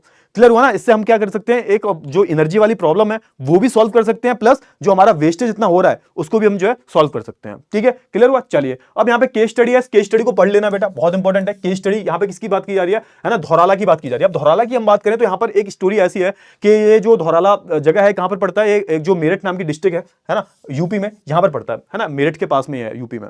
अब यहां पे आप देखोगे यहां पर बहुत सारे एफर्ट्स डाले गए थे, आप देखोगे ना यहां पर बहुत सारे एनजीओ थे, वो सामने आए जब उनको पता लगा कि धौराला नाम की जो जगह है ना, यहां पर पानी जो है बिल्कुल गंदा हो चुका है। क्लियर हुआ, वहां पर जो ग्राउंड वाटर है वो भी पॉल्यूट हो रहा है। ठीक है, अब देखो धौराले की अगर मैं बात करूं बेटा, ये मेरठ के पास था, मेरठ के पास है, और यहां पर एक केस ऐसा आया था कि 2003 की बात है यहां पर। अब यहां पे आप देखोगे यहां पर जो पूरा धौराला, इसकी कंडीशन ठीक नहीं थी, यहां पे पानी जो होता वो बहुत ज्यादा पॉल्यूट हो गया था, बहुत ज्यादा, है ना, अनट्रीटेड वेस्ट वाटर था धौराला में, और धौराला इंडस्ट्रीज और leaching to the ground water table. तो यहाँ पे देखोगे यहाँ पे जो ग्राउंड वाटर जो था ना, वहां पे इंडस्ट्रीज वगैरह जो थी उससे क्या हो रहा था, ग्राउंड वाटर भी पॉल्यूट हो रहा था, पीने लायक नहीं बचा था। सोच के देखो धौराला के लोग पीते क्या। अब यहाँ पे हुआ क्या कि भाई बहुत सारी जो एनजीओ वगैरह है उन्होंने इंटरफेरेंस करना शुरू किया, और यहाँ पे प्रॉपर तरीके से मुहिम चलाई गई, और आप देखोगे कि प्रॉपर तरीके से, किस तरीके से आप देखोगे ना, कि मतलब हमने जो है धौराला को वहां पर प्रॉपर तरीके से, अब तक क्या था धौराला में अब तक हो ये रहा था कि वहां पर पीने का पानी साफ नहीं था, लोग बीमार पड़ रहे थे, लोगों की हेल्थ जो है बहुत ज्यादा हेल्थ इश्यूज आ रहे थे, और यहाँ पर फिर एनजीओ ने इंटरफेरेंस किया और प्रॉपर तरीके से जो है इन प्रॉब्लम्स को जो है सॉल्व किया गया, है ना। तो पूरी केस स्टडी एक बार पढ़ना, आपको अच्छा लगेगा। ये धौराला की जो केस स्टडी है बहुत ज्यादा इंपॉर्टेंट है, एक बार पढ़ के देखना है उसको, काफी सही लगेगा ये। ठीक है, चलिए चलिए, तो अब हम बात करते हैं किसके बारे में, अब हम बात करते हैं प्रॉब्लम्स ऑफ स्लम्स के बारे में। अच्छा, अगर मैं स्लम्स के बारे में बात करूं, आई होप इससे पहले वाला जो टॉपिक आपको क्लियर हो गया होगा। तो जैसे कि मैंने आपको किसके बारे में बताया, मैंने आपको जो है धौराला के बारे में बताया था। जो भी केस स्टडी हुई थी, बेसिकली जो एरिया था मेरठ के पास का एरिया यूपी का, इसमें जो भी वाटर जो था वो कंटेमिनेटेड हो चुका था। तो यहाँ पर जो एनजीओ वगैरह जो थी, पूरी टीम जो थी, उन्होंने सर्वे वगैरह किया कि किस तरीके से यहाँ पर जो वाटर जो है कंटेमिनेट हुआ और किस तरीके से हम इस प्रॉब्लम को टैकल कर सकते हैं। ठीक है, तो उसके बारे में थोड़ा सा पढ़ लेना, इंटरेस्टिंग है, देखना और मजा आएगा थोड़ा सा पढ़ने में। ठीक है, चलिए हम बात करें किसके बारे में, प्रॉब्लम्स ऑफ स्लम्स के बारे में बात करें। अच्छा, अब ये इंडिया की बहुत बड़ी प्रॉब्लम्स है, अलग अलग आपको जगह जगह जगह जगह आपको क्या मिलेगा, स्लम्स मिलेंगे। स्लम्स क्या होता है, जो झुग्गी झोपड़ी वगैरह जो होती है, एक ऐसा एरिया जो बहुत ज्यादा गंदा, सिंपल सी बात करूँ, अगर मैं स्लम्स की अगर हम जब बात करते हैं ना, तो कोई भी एक ऐसा एरिया है जहां पर गंदगी बहुत ज्यादा है, बहुत ज्यादा गंदगी है, सैनिटेशन नाम की कोई चीज नहीं है, घर ऐसे बने हुए हैं, बेकार से इंफ्रास्ट्रक्चर है, यहाँ पर बहुत ज्यादा आपको जो है क्या मिलेगा, वेस्ट वगैरह देखने को मिलेगा, गंदगी बहुत होती है वहां पर, बीमारियां बहुत ज्यादा फैलती हैं। तो ऐसे जो एरिया जो होते हैं उनको हम स्लम्स बोल देते हैं। क्लियर हुआ।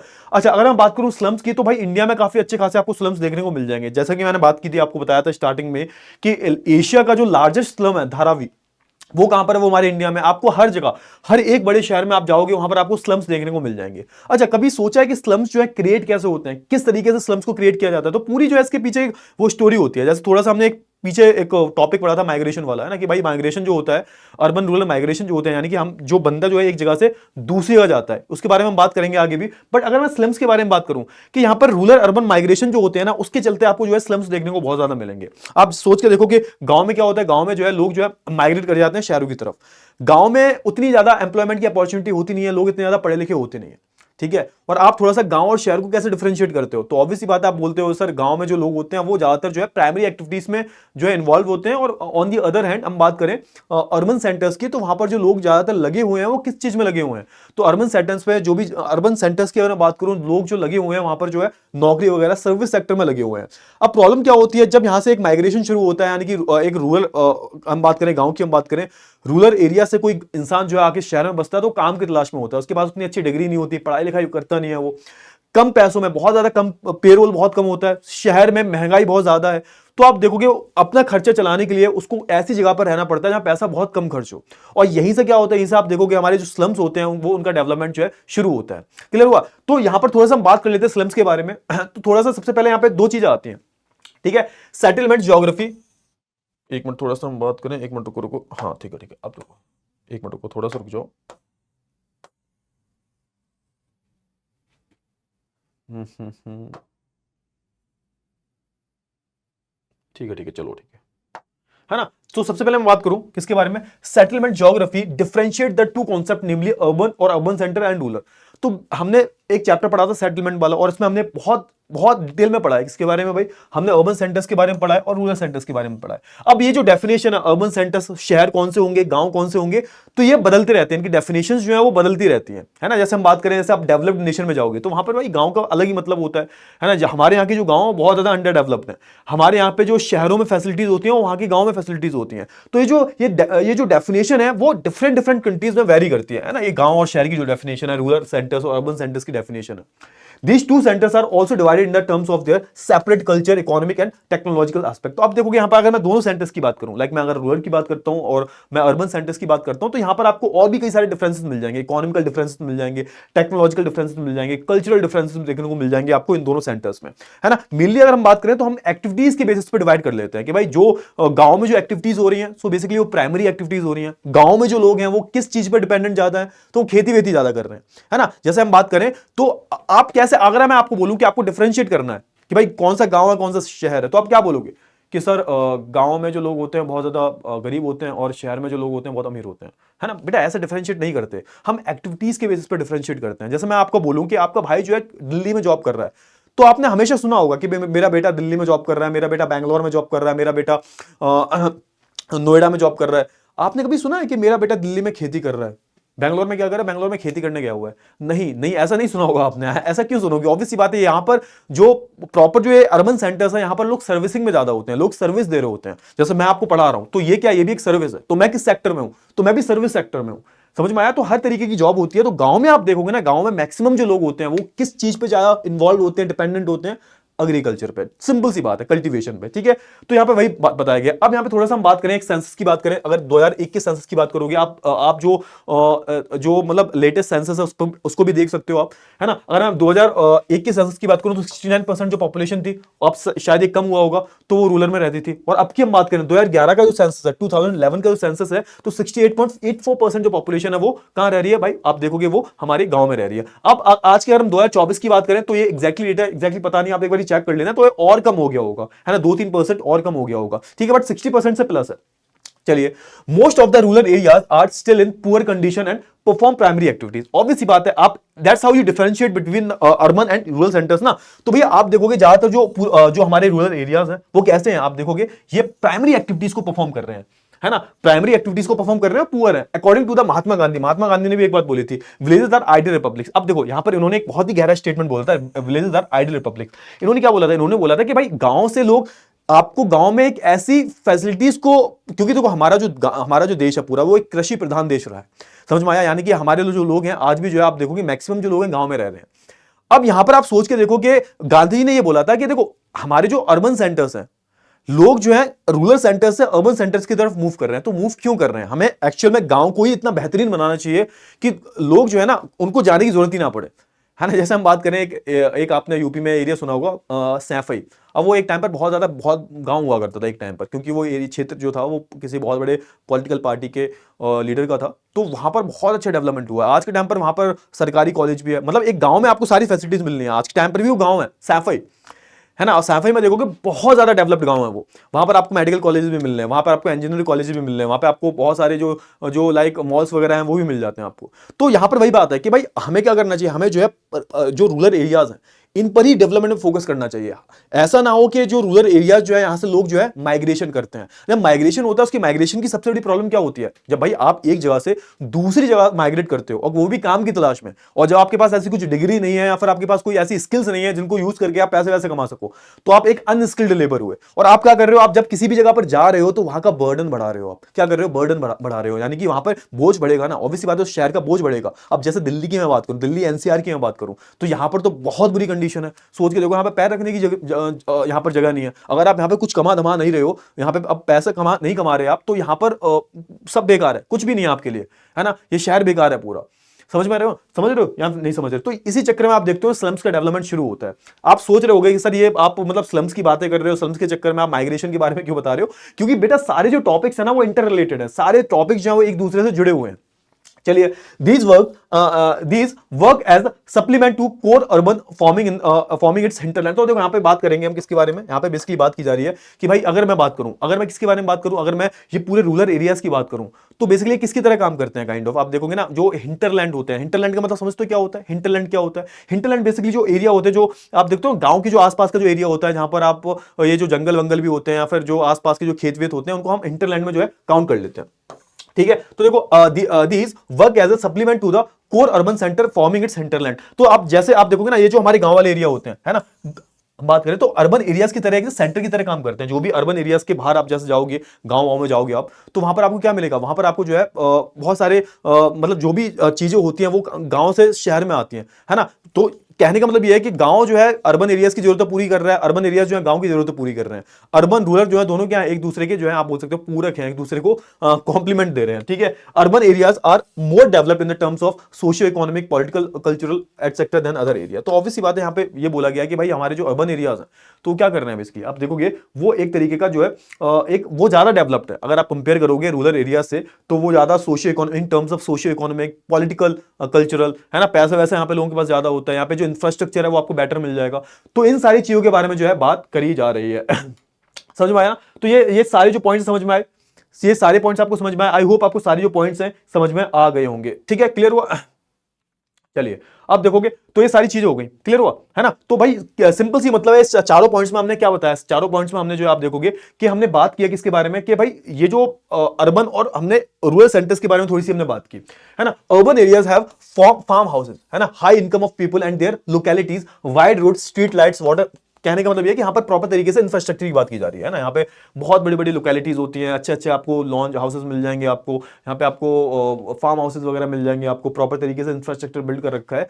प्रॉपर तरीके से आप देखोगे यहाँ पर एक पूरी ग्रीन बेल्ट डेवलप करके रखी हुई है ना, प्ले ग्राउंड है, अलग अलग फैसिलिटीज अवेलेबल है। Apart from these attraction, urban areas also have slums. हाँ, अब यहाँ पे क्या आता है? अब हमारे स्लम्स आते हैं। पहले हमने किसकी बात कर ली? पहले हमने अर्बन एरियाज की बात की, रूरल एरियाज की बात की। अब हम किसकी बात कर रहे हैं? अब हम बात कर रहे हैं स्लम्स के बारे में, है ना। स्लम्स के बारे में बात कर रहे हैं, झुग्गी झोपड़ी, आपने सुना होगा, ये तो सुना होगा, है ना। Clustered and colonies of shanty structure. तो बेसिकली आप देखो ना, बहुत ज्यादा क्या होता है, बहुत ज्यादा इनका कंजेस्टेड स्ट्रक्चर होता है, बहुत ज्यादा एक क्या बना लेते हैं बेसिकली, क्लस्टर बना लेते हैं। और ये आप देख सकते हो ना, यहाँ पे धारावी की हम बात करें, बहुत सारे एरिया होते हैं, यहाँ पर हर चीज गंदगी, यहाँ पे लोग जो है वो सफाई मेंटेन नहीं करते भाई, है ना, गंदगी बहुत ज्यादा रहती है ना। लोकल के जो लोग होते हैं, जैसे आप देखोगे ना, जो थोड़ा सा जैसे हम धारावी की बात करें, धारावी में आप जाओगे तो बहुत सारी जो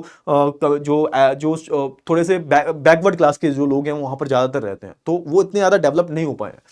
तो वहां पर देखोगे गली में गंदगी मिलेगी, कहीं ने भी किसी ने भी कहीं भी कूड़ा फेंक दिया, है ना, प्रॉपर वहां पे प्रॉपर सैनिटेशन वगैरह नहीं होता, ड्रेनेज सिस्टम प्रॉपर नहीं होता, पानी कहीं भी जा रहा है ना, बीमारियां फैल रही हैं वहां पर। तो ये सारी चीजें आपको जो है स्लम्स में देखने को मिलेंगी, है ना। These are the environmentally incompatible and degraded area of the city. तो भाई ये आप देखोगे ना, एनवायरमेंट के टर्म्स हम देखें, इनकम्पैटिबल है, वहां पर आपको एनवायरमेंट भी ठीक नहीं मिलता, और पूरा डिग्रेडेड एरिया होता है, पूरा बेकार, मतलब जो बिल्कुल बेकार एरिया है ना, मतलब ये पूरे शहर का सबसे बेकार एरिया होता है। और यहाँ पर लोग रहते क्यों हैं? क्योंकि ये सस्ता एरिया है ना, तभी तो लोग यहाँ पर सर्वाइव कर सकते हैं ना। These are the occupied by the migrants who were forced to migrate from rural areas to urban area। अब यहाँ पे वही बात बोली जा रही है। अब क्या हुआ? अब कोई इंसान जो है, मान के चलो गांव से शहर में आया, अब वो गांव से शहर में आएगा, बेचारों को रहने के लिए चाहिए ना। अब शहर में बहुत ज्यादा महंगाई होती है, वो एक अच्छा घर जो है अफोर्ड नहीं कर सकता। सो क्या करेगा वो क्या करेगा अब वो क्या करेगा भाई? तो अब वो सिंपल सी बात है, वहां पर जो कुछ भी उसकी जॉब है, XYZ जो भी वो कमा रहा है, तो उसके हिसाब से वो वहां पर कोई भी एक ऐसा एरिया ढूंढेगा जो बहुत सस्ता है। और स्लम्स जो होते हैं वो सस्ते होते हैं, वहां पर आप देखोगे कोई रेंट वेंट नहीं, जैसे एक जगह आप 20,000 रेंट देना पड़ रहा है, तो वहां पर 1 या 2,000 में काम हो जाएगा। तो बेसिकली उसकी इतनी आमदनी नहीं है क्योंकि वो अनस्किल्ड लेबर है। ज्यादातर जो लेबर होती है अनऑर्गेनाइज लेबर होती है। अनऑर्गेनाइज लेबर में यही होता है कि भाई किसी दिन काम मिला तो मिला, नहीं मिला तो नहीं मिला। तो अब ऐसे केस में क्या होगा बेचारे, उनको जो है मजबूरी में जो है इन्हें यहाँ पर आप देखोगे लैक ऑफ एम्प्लॉयमेंट की वजह से उनको जो है इन एरियाज में रहना पड़ता है। But because of the high rent and high cost of land they couldn't afford the proper housing and start to live in those area. ठीक है, तो होता क्या है भाई, because of the lack of because of the high rent की बात हो रही है यहाँ पर, है ना, हाई कॉस्टिंग की बात हो रही है, इसकी वजह से इनको मजबूरी में आके जो है ऐसे एरियाज में रहना पड़ता है। ठीक है, अच्छा हम थोड़ा सा माइग्रेशन की बात कर लेते हैं। अब माइग्रेशन की हम बात करते हैं तो यहाँ पे प्रॉपर्ली हमने ऑलरेडी बहुत ज्यादा इसके बारे में बात कर ली है।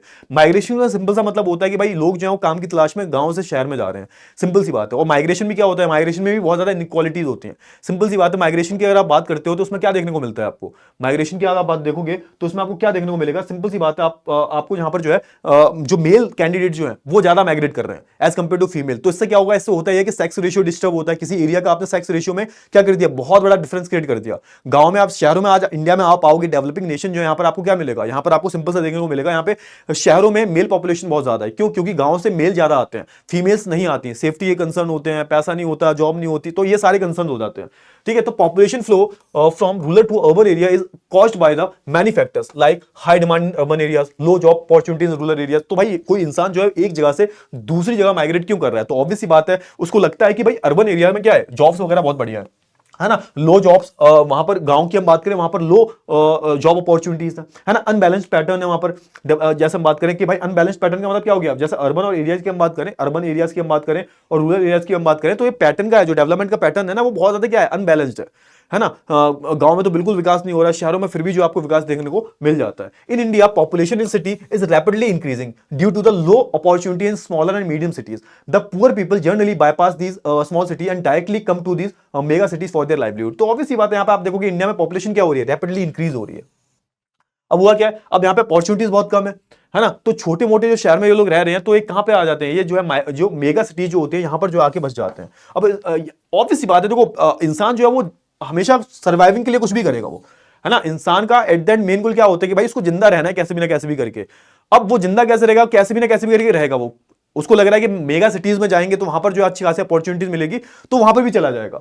ठीक है, अब जैसा आप देखोगे ट्रेंड्स ऑफ अर्बनाइजेशन, कैसे ट्रेंड है, तो आप यहां पे थोड़ा सा एक ट्रेंड दिया गया है। तो यहां पर बोला गया है about 47% of the world 6 billion population lives in the cities. तो यहां पे ऐसा बोला गया कि 47% ऑफ द की बात करूं ना, 6 बिलियन में से 47% जो लोग हैं कहां रह रहे हैं, वो सिटीज में रह रहे हैं। And more will join them in the near future, और आने वाले समय में ये नंबर बढ़ने वाले हैं। This proportion is estimated to go up 50% by 2028, है ना। हाँ, 2000, हाँ, तो अरे हाँ, यहाँ पे बोला जा रहा है कि भाई ये जो प्रोपोर्शन है एस्टिमेशन का, ये 50% बढ़ा है 2008 की अगर हम बात करें। This will put pressure on the government to make urban area better place to live with optimum infrastructure facilities for the desirable quality of life. तो ऑब्वियस सी बात है कि जैसे जैसे पॉपुलेशन जो है वो अर्बन सेंटर्स में माइग्रेट कर रही है, आगे और बढ़ने वाली है, तो आप देखोगे यहाँ पर कि और ज्यादा जो है क्या बढ़ रहा है, यहाँ पर और ज्यादा जो यहाँ पर गवर्नमेंट के ऊपर प्रेशर बढ़ रहा है। ऐसा बोला जा रहा है 2050 तक an estimated 2/3 of the world population will live in the urban areas.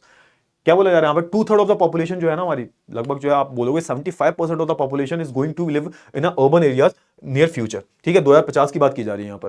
तो ऑब्वियस सी बात है क्या होगा, तो और ज्यादा हमें स्पेस की जरूरत पड़ेगी और बेटर इंफ्रास्ट्रक्चर की जरूरत पड़ेगी। तो ये सारी चीजों की जो है हमें जरूरत पड़ने वाली है। Urban population grow as a result of natural increases with, obvious. अब यहाँ पे क्या हो रहा है, यहाँ पे आप देखोगे ना कि यहाँ पर अर्बन जो हमारे सेंटर्स हैं वो बढ़ क्यों रहे हैं, तो ऑब्वियस सी बात है यहाँ पर क्या हो रहा है, यहाँ पे बेसिकली जो बर्थ रेट है वो एक्सीड कर रहे हैं डेथ रेट से। टेक्नोलॉजी बढ़ चुकी है, मेडिकल एडवांसमेंट हो चुका है, तो यहाँ पर लोग मरते नहीं है अब, क्योंकि उतनी ज्यादा मेडिकल फैसिलिटीज जो है डेवलप हो गई हैं। कोई मर ही नहीं रहा, नहीं मर रहा कोई। ठीक है, लेकिन पैदा होने वाली कमी नहीं है, पैदा भी हो रहे हैं, पैदा भी बराबर हो रहे हैं। स्पेशली मैं बात करूं developing nation like India. Net migration के माध्यम पीपल मोर, अब जैसे हम बात करें, लोग जो है ज्यादा आ रहे हैं, या फिर sometimes reclassification of urban area in India, it estimated that after 1961 and around 60% of the urban population has been attributed and 29% of them from rural area. तो यहाँ पे ऐसा हुआ है कि भाई अगर मैं 1961 की बात करूं, तो यहां पर जो अर्बन ग्रोथ हुई है ना, 60% यहां पर आपको जो है अर्बन ग्रोथ जो है देखने को मिलेगी। लेकिन उसमें आप देखोगे 29% जो है ना, वो कहां से आके बसे हुए हैं, तो वो 29% उसमें से गांव से शहर में आके बसे हुए हैं, गांव से शहर में आके जो है वो लोग बसे हुए हैं। ठीक है, यहाँ पे केस स्टडी दी गई है माइग्रेशन के ऊपर, यहाँ पर एक केस स्टडी दी गई है, आपके एनसीईआरटी में होगी, देख लेना। तो यहाँ पे रमेश की कहानी बताई गई है। तो Ramesh has been working in contract as a, है ना, एज अ वेल्डर। वेल्डर है मतलब वो लोहे की चीजों को जोड़ता है, मतलब होता है ना वेल्डर जो होते हैं वेल्डिंग करते हैं, तो वेल्डर है, कंस्ट्रक्शन साइट पे वेल्डिंग करता है। कहां की बात करी जा रही है, तलचर की, है ना। तलचर है कहां पर है भाई, ये जगह आपको उड़ीसा में मिल जाएगी। लास्ट 2 साल से यही कर रहा है। He moved with the contractor to various places। तो भाई ये अपने जो कॉन्ट्रैक्टर है इसके साथ में कई सारी जगहों पे गया, जैसे सूरत पे भी घुमा, ये मुंबई में रहा, ये गांधीनगर भी गया, भरूच, जामनगर वगैरह, ये सब काम इसने कर लिया। आप देखना, he remits 20,000 per year, 20,000 per year to his father in his native villages. भाई आप देखोगे ये मतलब अपने पिताजी को भी कुछ पैसे वैसे भिजवा देता है, फैमिली की हेल्प कर रहा है। The remittance has been mainly used for daily consumption, और इनका डेली कंजम्पशन की हम बात करें, और ये जो पैसे जो भेज रहा है उनको, तो डेली कंजम्पशन की हम बात करें, हेल्थ केयर की बात करें, हम स्कूल जो उसके बच्चे हैं बेचारे, और ना उनकी हम बात करें, उनके उनके ही सारे काम में जो है खर्च हो जाता है ना, ये जो पैसे भेज रहा है।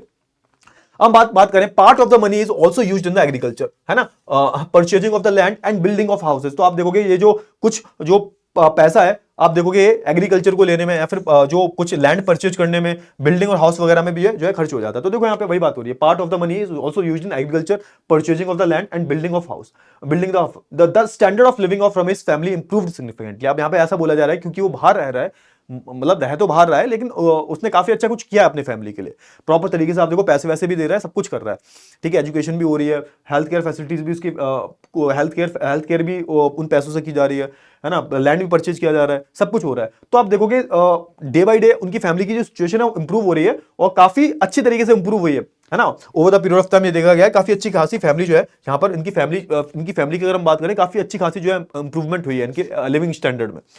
अब हुआ क्या, 15 years ago the situation was not same. अब 15 साल पहले की हम बात करें तो भैया होता है ना, हर किसी का स्ट्रगलिंग टाइम पीरियड होता है, तो ये जो सिचुएशन थी सही नहीं थी, है ना, ऐसा बोला जा रहा था। Family was passing through a very tough time, तो उसकी जो फैमिली थी वो बहुत ज्यादा टफ टाइम से गुजर रही थी। So 3 of his brother and their families had to survive on the 3 acre of land. तो भैया उसके जो 3 भाई हैं बाकी के, वो पूरी फैमिली जो है वो 3 एकड़ लैंड पर जो है जिंदा है, मतलब सर्वाइव कर रही है, जो कि बहुत कम होता है। The family was highly on in that Ramesh had to discontinue his study after 9th standard. He was further hard pressed when he got married. और यहाँ पे वही बात हुई कि क्या बात हुई भाई, उसको मतलब मजबूरी में आ गया, ऐसा बहुत जगह पे होता है, उसको बेचारे को अपनी पढ़ाई छोड़नी पड़ी, है ना, सब कुछ छोड़ना पड़ा, और जल्दी शादी वादी हो गई उसकी, तो वो अभी इतना कर रहा है, ठीक है, अच्छी बात है, लेकिन मे बी अगर वो पढ़ लिख जाता तो शायद और अच्छा करता।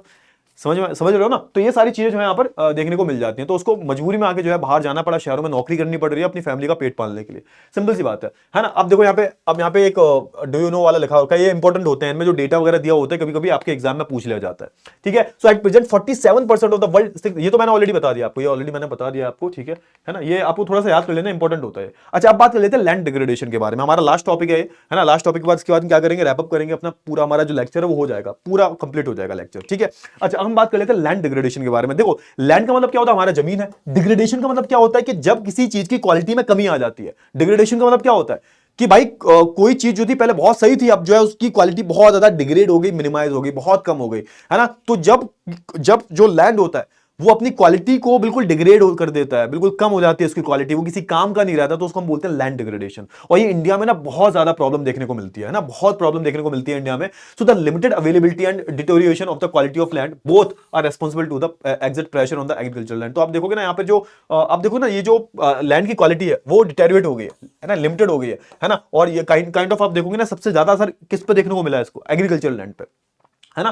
तो इसने किस चीज पे प्रेशर डाला है, एग्रीकल्चर लैंड पे। क्यों? क्योंकि ऑब्वियस सी बात है, जब एग्रीकल्चर लैंड जो होगा, जब वो डिग्रेड हो जाएगा, उसकी क्वालिटी बहुत ज्यादा डिग्रेड हो जाएगी, तो प्रोडक्शन कैसे होगा, खाओगे क्या, ठीक है। ये सारी बात होगी। अब देखो यहाँ पे अब होता क्या है, इसके रीजन क्या है, आप देखोगे ना यहाँ पे, तो आप देखोगे ना सॉइल इरोजन हो जाता है। सॉइल इरोजन क्या होता है, आपने देखा होगा, वो मिट्टी के ऊपर वाली जो लेयर होती है पूरी वॉशअप हो जाती है, बह जाती है। बहुत सारे कारण होते हैं सॉइल इरोजन के, है ना, पेड़ वेड़ काट दिया तुमने, लैंड स्लाइड वगैरह, ये सब होता है। वाटर लॉगिंग की बात करें कि एक जगह पानी जो है कहीं ज्यादा इकट्ठा जमा हो जाता है, वाटर लॉग होता है ना, पानी जो अननेसेसरी पानी जो है जमा हो जाता है, वाटर लॉगिंग की बात कर ली। सैलिनेशन की बात कर ली, पानी जो है उसमें जो सॉल्ट कंटेंट जो है वो ज्यादा हो गया है ना। पानी जो है एल्कनाइजेशन, है ना, एल्काइन वाला जो प्रोसेस है वो शुरू हो गया, तो आप देखो एल्काइन of the land lead to the land degradation. तो ये सारे जो है रीजंस बताए जा रहे हैं। सॉइल इरोजन ज्यादा हो गया, है ना, वाटर लॉगिंग हो गई, सैलिनेशन, पानी जो है बेसिकली उसमें जो सॉल्ट जो कंटेंट था, है ना, सैलिनेशन का मतलब क्या होता है, उसमें जो सॉल्ट का कंटेंट है बहुत ज्यादा हो गया।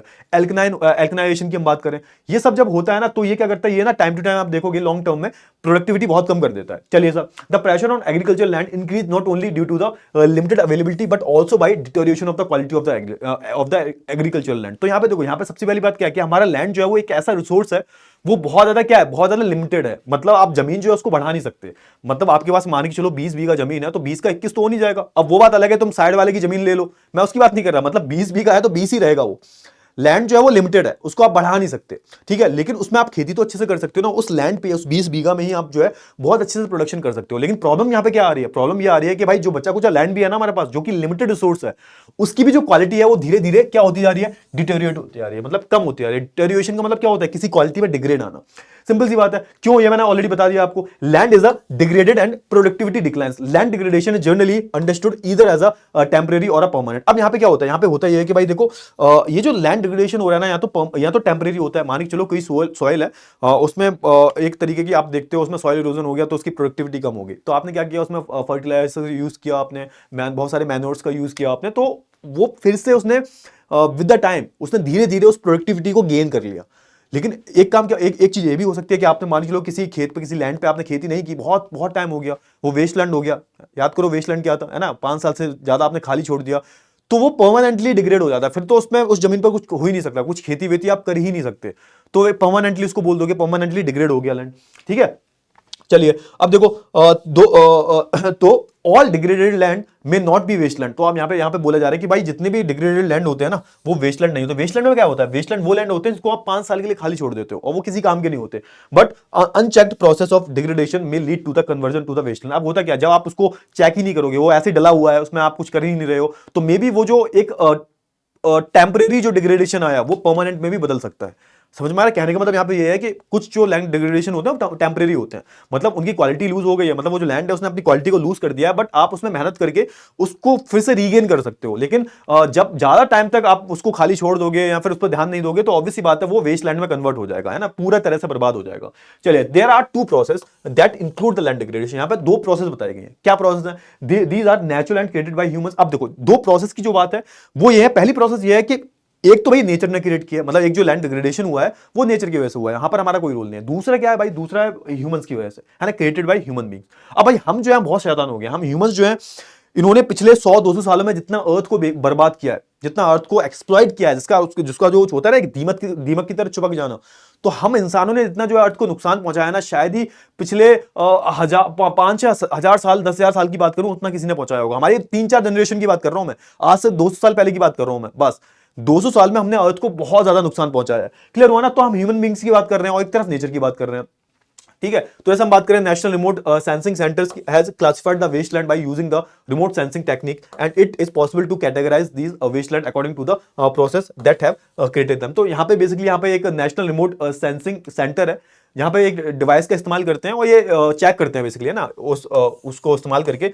बताते हैं, मतलब वो पूरी तरह से एक रिमोट सेंसिंग टेक्निक है। तो ये प्रॉपर तरीके से लैंड को एनालाइज करके बताती है कि भाई किस तरीके ये जो वेस्ट लैंड है इसका क्या हो सकता है, क्या प्रोसेस है ना, कैसे हम इसको जो है फिर से हम क्रिएट कर सकते हैं, क्या कर सकते हैं। तो ये सारी जो चीजें हमें कौन बताता है, NRSC। तो ठीक है, national remote sensing centre. Clear हुआ ना, ठीक है, क्लियर हुआ। तो देखो, national remote sensing centres has classified the wasteland by using the remote sensing technique and it is possible to categorise these wastelands according to the process that they have created them. तो देखो यहाँ पे simple सी बात है, इनको जो है फिर अलग अलग टाइप्स में जो है ये क्या कर लेती है, बेसिकली अलग अलग टाइप्स में जो है कैटेगराइज कर लेती है। ये वेस्टलैंड ऐसा है, ये वेस्टलैंड ऐसा है, उसके हिसाब से जो आगे जो स्टेप्स लिए जाते हैं, ठीक है। So there are other types of degraded land such as waterlogged and marshy area. तो भाई कुछ एरिया जो होते हैं वाटर लॉक्ड होते हैं, पानी अननेसेसरी पानी भरा होता है ना, दलदली एरिया होते हैं, land affected by salinity alkalinity, ये मैंने ऑलरेडी आपको बता दिया है। क्लियर हुआ। चलिए, there are some other types of wasteland such as degraded shifting cultivation, degraded land under the plantation crop. अब यहाँ पे देखो बहुत सारे जो इंसान जो है इन्होंने जो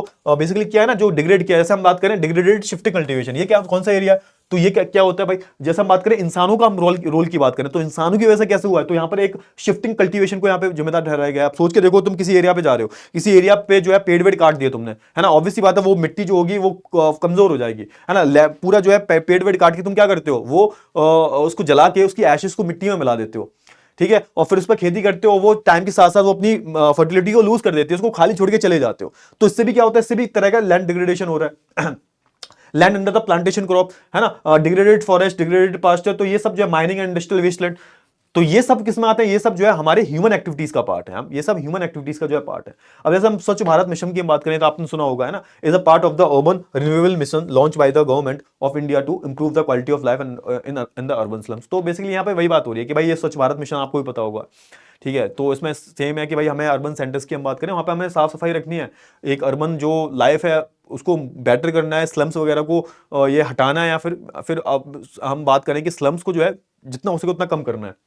ठीक है, अब यहाँ पे ना एक लास्ट में एक आपकी केस स्टडी दी गई है, एक झबुआ करके डिस्ट्रिक्ट है ना, हम बात करें यहाँ की जो बात की गई है कहां पर है, तो भाई आप देखोगे थोड़ा सा वेस्टर्न वोट पार्ट में जाओगे आप मध्य प्रदेश के, तो यहाँ पर आपको जो है मिल जाएगा। और यहाँ पर अगर हम बात करें तो यहाँ पर आप देखोगे मेनली जो पूरी पॉपुलेशन है वो कैसी है, वो यहाँ पर आप बोल सकते हो यहाँ पर प्राइमरी एक्टिविटीज को परफॉर्म करती है ना, पूरे सब सारे जो मैक्सिमम जो लोग हैं कल्टीवेटर्स हैं। ठीक है, तो यहाँ पे एग्रो क्लाइमेटिक जोन है, यहाँ पर प्रॉपर तरीके से आप देखोगे यहाँ पर खेती वेती की जाती है। In fact one of the 5 most backward district of the country, अब यहाँ पे ऐसा बोला जाता है क्योंकि ये पूरे देश की हम बात करें तो मोस्ट 5 बैकवर्ड डिस्ट्रिक्ट में से एक है। आप देखोगे ना यहाँ पर कि आपको बहुत ज्यादा हाई कॉन्सेंट्रेशन देखने को मिलेगा ट्राइबल पॉपुलेशन का, है ना, और स्पेशली यहाँ पे भील्स जो ट्राइब है, भील्स ट्राइब जो है आपको अच्छी खासी देखने को मिल जाएगी। अब देखो these people suffer due to the poverty which has been accentuated by the high rate of resources degradation both forest and land। अब हुआ क्या, यहाँ पे पॉवर्टी बहुत ज्यादा थी, जिसकी वजह से क्या हुआ है ना, which has been accentuated by the high rate of तो यहाँ पे आप देखोगे बहुत ज्यादा यहाँ पे रिसोर्सेज का डिग्रेडेशन हुआ, और यहाँ पर फॉरेस्ट और लैंड का भी यहाँ पर डिग्रेडेशन देखने को मिला, है ना। पॉवर्टी बहुत ज्यादा है तो लोग जो है बेचारे वहीं पे डिपेंडेंट है, तो वो आसपास की जो फॉरेस्ट वगैरह जो है उनको बहुत ज्यादा डिग्रेड कर रहे हैं।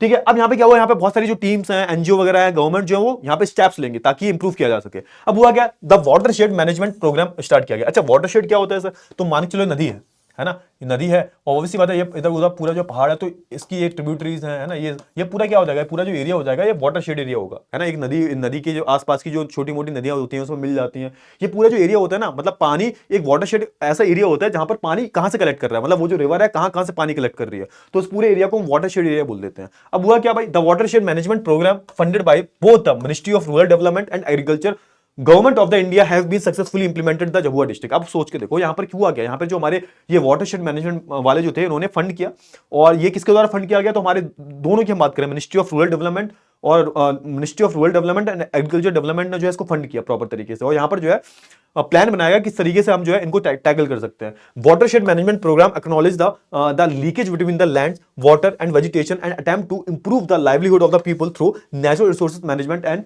Community participation. अब यहाँ पे देखो दो चीजें बोली गई हैं, एक तो भाई नेचुरल रिसोर्सेज को पहले टैकल करेंगे वो लोग, है ना, कि किस तरीके से हम वहां पर जो नेचुरल रिसोर्सेज है जंगल, क्योंकि देखो एमपी में जो एरिया है ना पूरा ज्यादा आपको मैक्सिमम जो एरिया मिलेगा जंगल बहुत मिलेंगे, 30% से ज्यादा जो एमपी में आपको जंगल मिलेंगे। तो यहाँ पे जो नेचुरल रिसोर्सेज है हम बात करें, है ना, नेचुरल रिसोर्सेज जो मैनेजमेंट है सबसे पहले क्या किया जाएगा, पहले यहाँ पे नेचुरल रिसोर्सेज को मैनेज किया जाएगा, प्लस यहाँ पर कम्युनिटी का भी पार्टिसिपेशन देखने को मिलेगा। कम्युनिटी का पार्टिसिपेशन देखने को मिलेगा मतलब वहां के जो लोकल लोग होंगे वो सब पार्टिसिपेट करेंगे। अब देखो यहाँ पे in the last 5 year the programme funded by the ministry of rural development alone, ठीक है, implemented by Rajiv Gandhi Mission for Watershed Management has been treated 20% of the total area under the Jhabua district. तो आप देखो यहाँ पे simple सी बात है, देखो यहाँ पर पूरा जो हम बात करें मतलब प्रॉपर यहाँ पर जो भी पिछले 5 साल में आप देखोगे ये जो पूरा प्रोग्राम शुरू हुआ था इसमें आप देखोगे कि 20% जो एरिया है इन्होंने किसके अंडर में शामिल कर लिया है, अंडर द झाबुआ डिस्ट्रिक्ट में। टोटल एरिया जो वाटरशेड की हम बात करें पूरी की, है ना, तो आप देखोगे in the past 5 years the programme funded by the ministry of rural development alone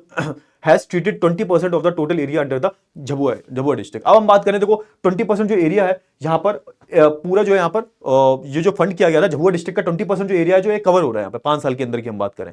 अब यहाँ पर क्या हुआ, यहाँ पर कम्युनिटी पार्टिसिपेशन हुआ। यहाँ पे ऐसा बोला जाता है कि बेसिकली जो भील ट्राइब्स जो है ना इन्होंने भी पार्टिसिपेट किया। आप देखोगे अपने घर के सामने जो पेड़ वेड़ लगाएंगे, है ना, हर झाबुआ डिस्ट्रिक्ट का जो बंदा होगा वो अपने घर के सामने क्या लगाएगा, पेड़ वेड़ लगाएगा, एक पेड़ तो लगाना है, ठीक है। प्लस फिर आप देखोगे ये बहुत सारे जो एरिया है जो लैंड है वहां पर ये पास्चर जो हमारे जो फूडर वगैरह जो होते हैं मतलब जो ये हमारी आप बोल सकते हो ये चारा वगैरह जो होता है, फूडर जो क्रॉप्स होती हैं इनको उगाना शुरू करेंगे, और इनको ना किससे नहीं काटेंगे, उनको जो है इनको सीधा जो है ये उनकी फेंसिंग वगैरह भी की जाएगी प्रॉपर तरीके से सोशल फेंसिंग होगी, मतलब सब जो है मिलकर वहां पर क्या करेंगे, अपने कैटल्स को वहां चराएंगे नहीं, वहां पे क्या करेंगे वो प्रॉपर तरीके से उसको काटेंगे, है, ताकि क्या ना हो, ताकि लैंड डिग्रेडेशन ना हो। तो प्रॉपर तरीके से बहुत सारे जो स्टेप्स हैं मतलब कम्युनिटी वाइज जो यहाँ पर अच्छा खासा पार्टिसिपेशन देखने को यहाँ पर मिला, और आप देखोगे टाइम के साथ साथ जो है यहाँ पर आपको बहुत ज्यादा इंप्रूवमेंट जो है दिखाई देंगे यहाँ पर। तो ये हमारी कहानी थी किसकी, और यहाँ पर कहानी थी हमारी ये जो झाबुआ डिस्ट्रिक्ट है इसकी। क्लियर हुआ? तो यहाँ पर बहुत सारे बेनिफिट्स मिले, प्लस यहाँ पर आप देखोगे यहाँ पर मेन जो रोल था वो हमारे कम्युनिटी का रोल था, यानी कि कम्युनिटी पार्टिसिपेशन जो यहाँ पर अच्छा खासा देखने को मिला। ठीक है, तो इसी के साथ हमारा पूरा जो चैप्टर था, पूरी जो यूनिट है वो फिनिश हो गई है। आई होप आपको सारी जो चीजें हैं वो बहुत अच्छे से जो है क्लियर हो गई होंगी। ठीक है, सो आई होप आपको सारी चीजें क्लियर हो गई। चलिए तो मिलते हैं हम नेक्स्ट क्लास में, तब तक के लिए अपना ध्यान रखिएगा। Bye bye, take care.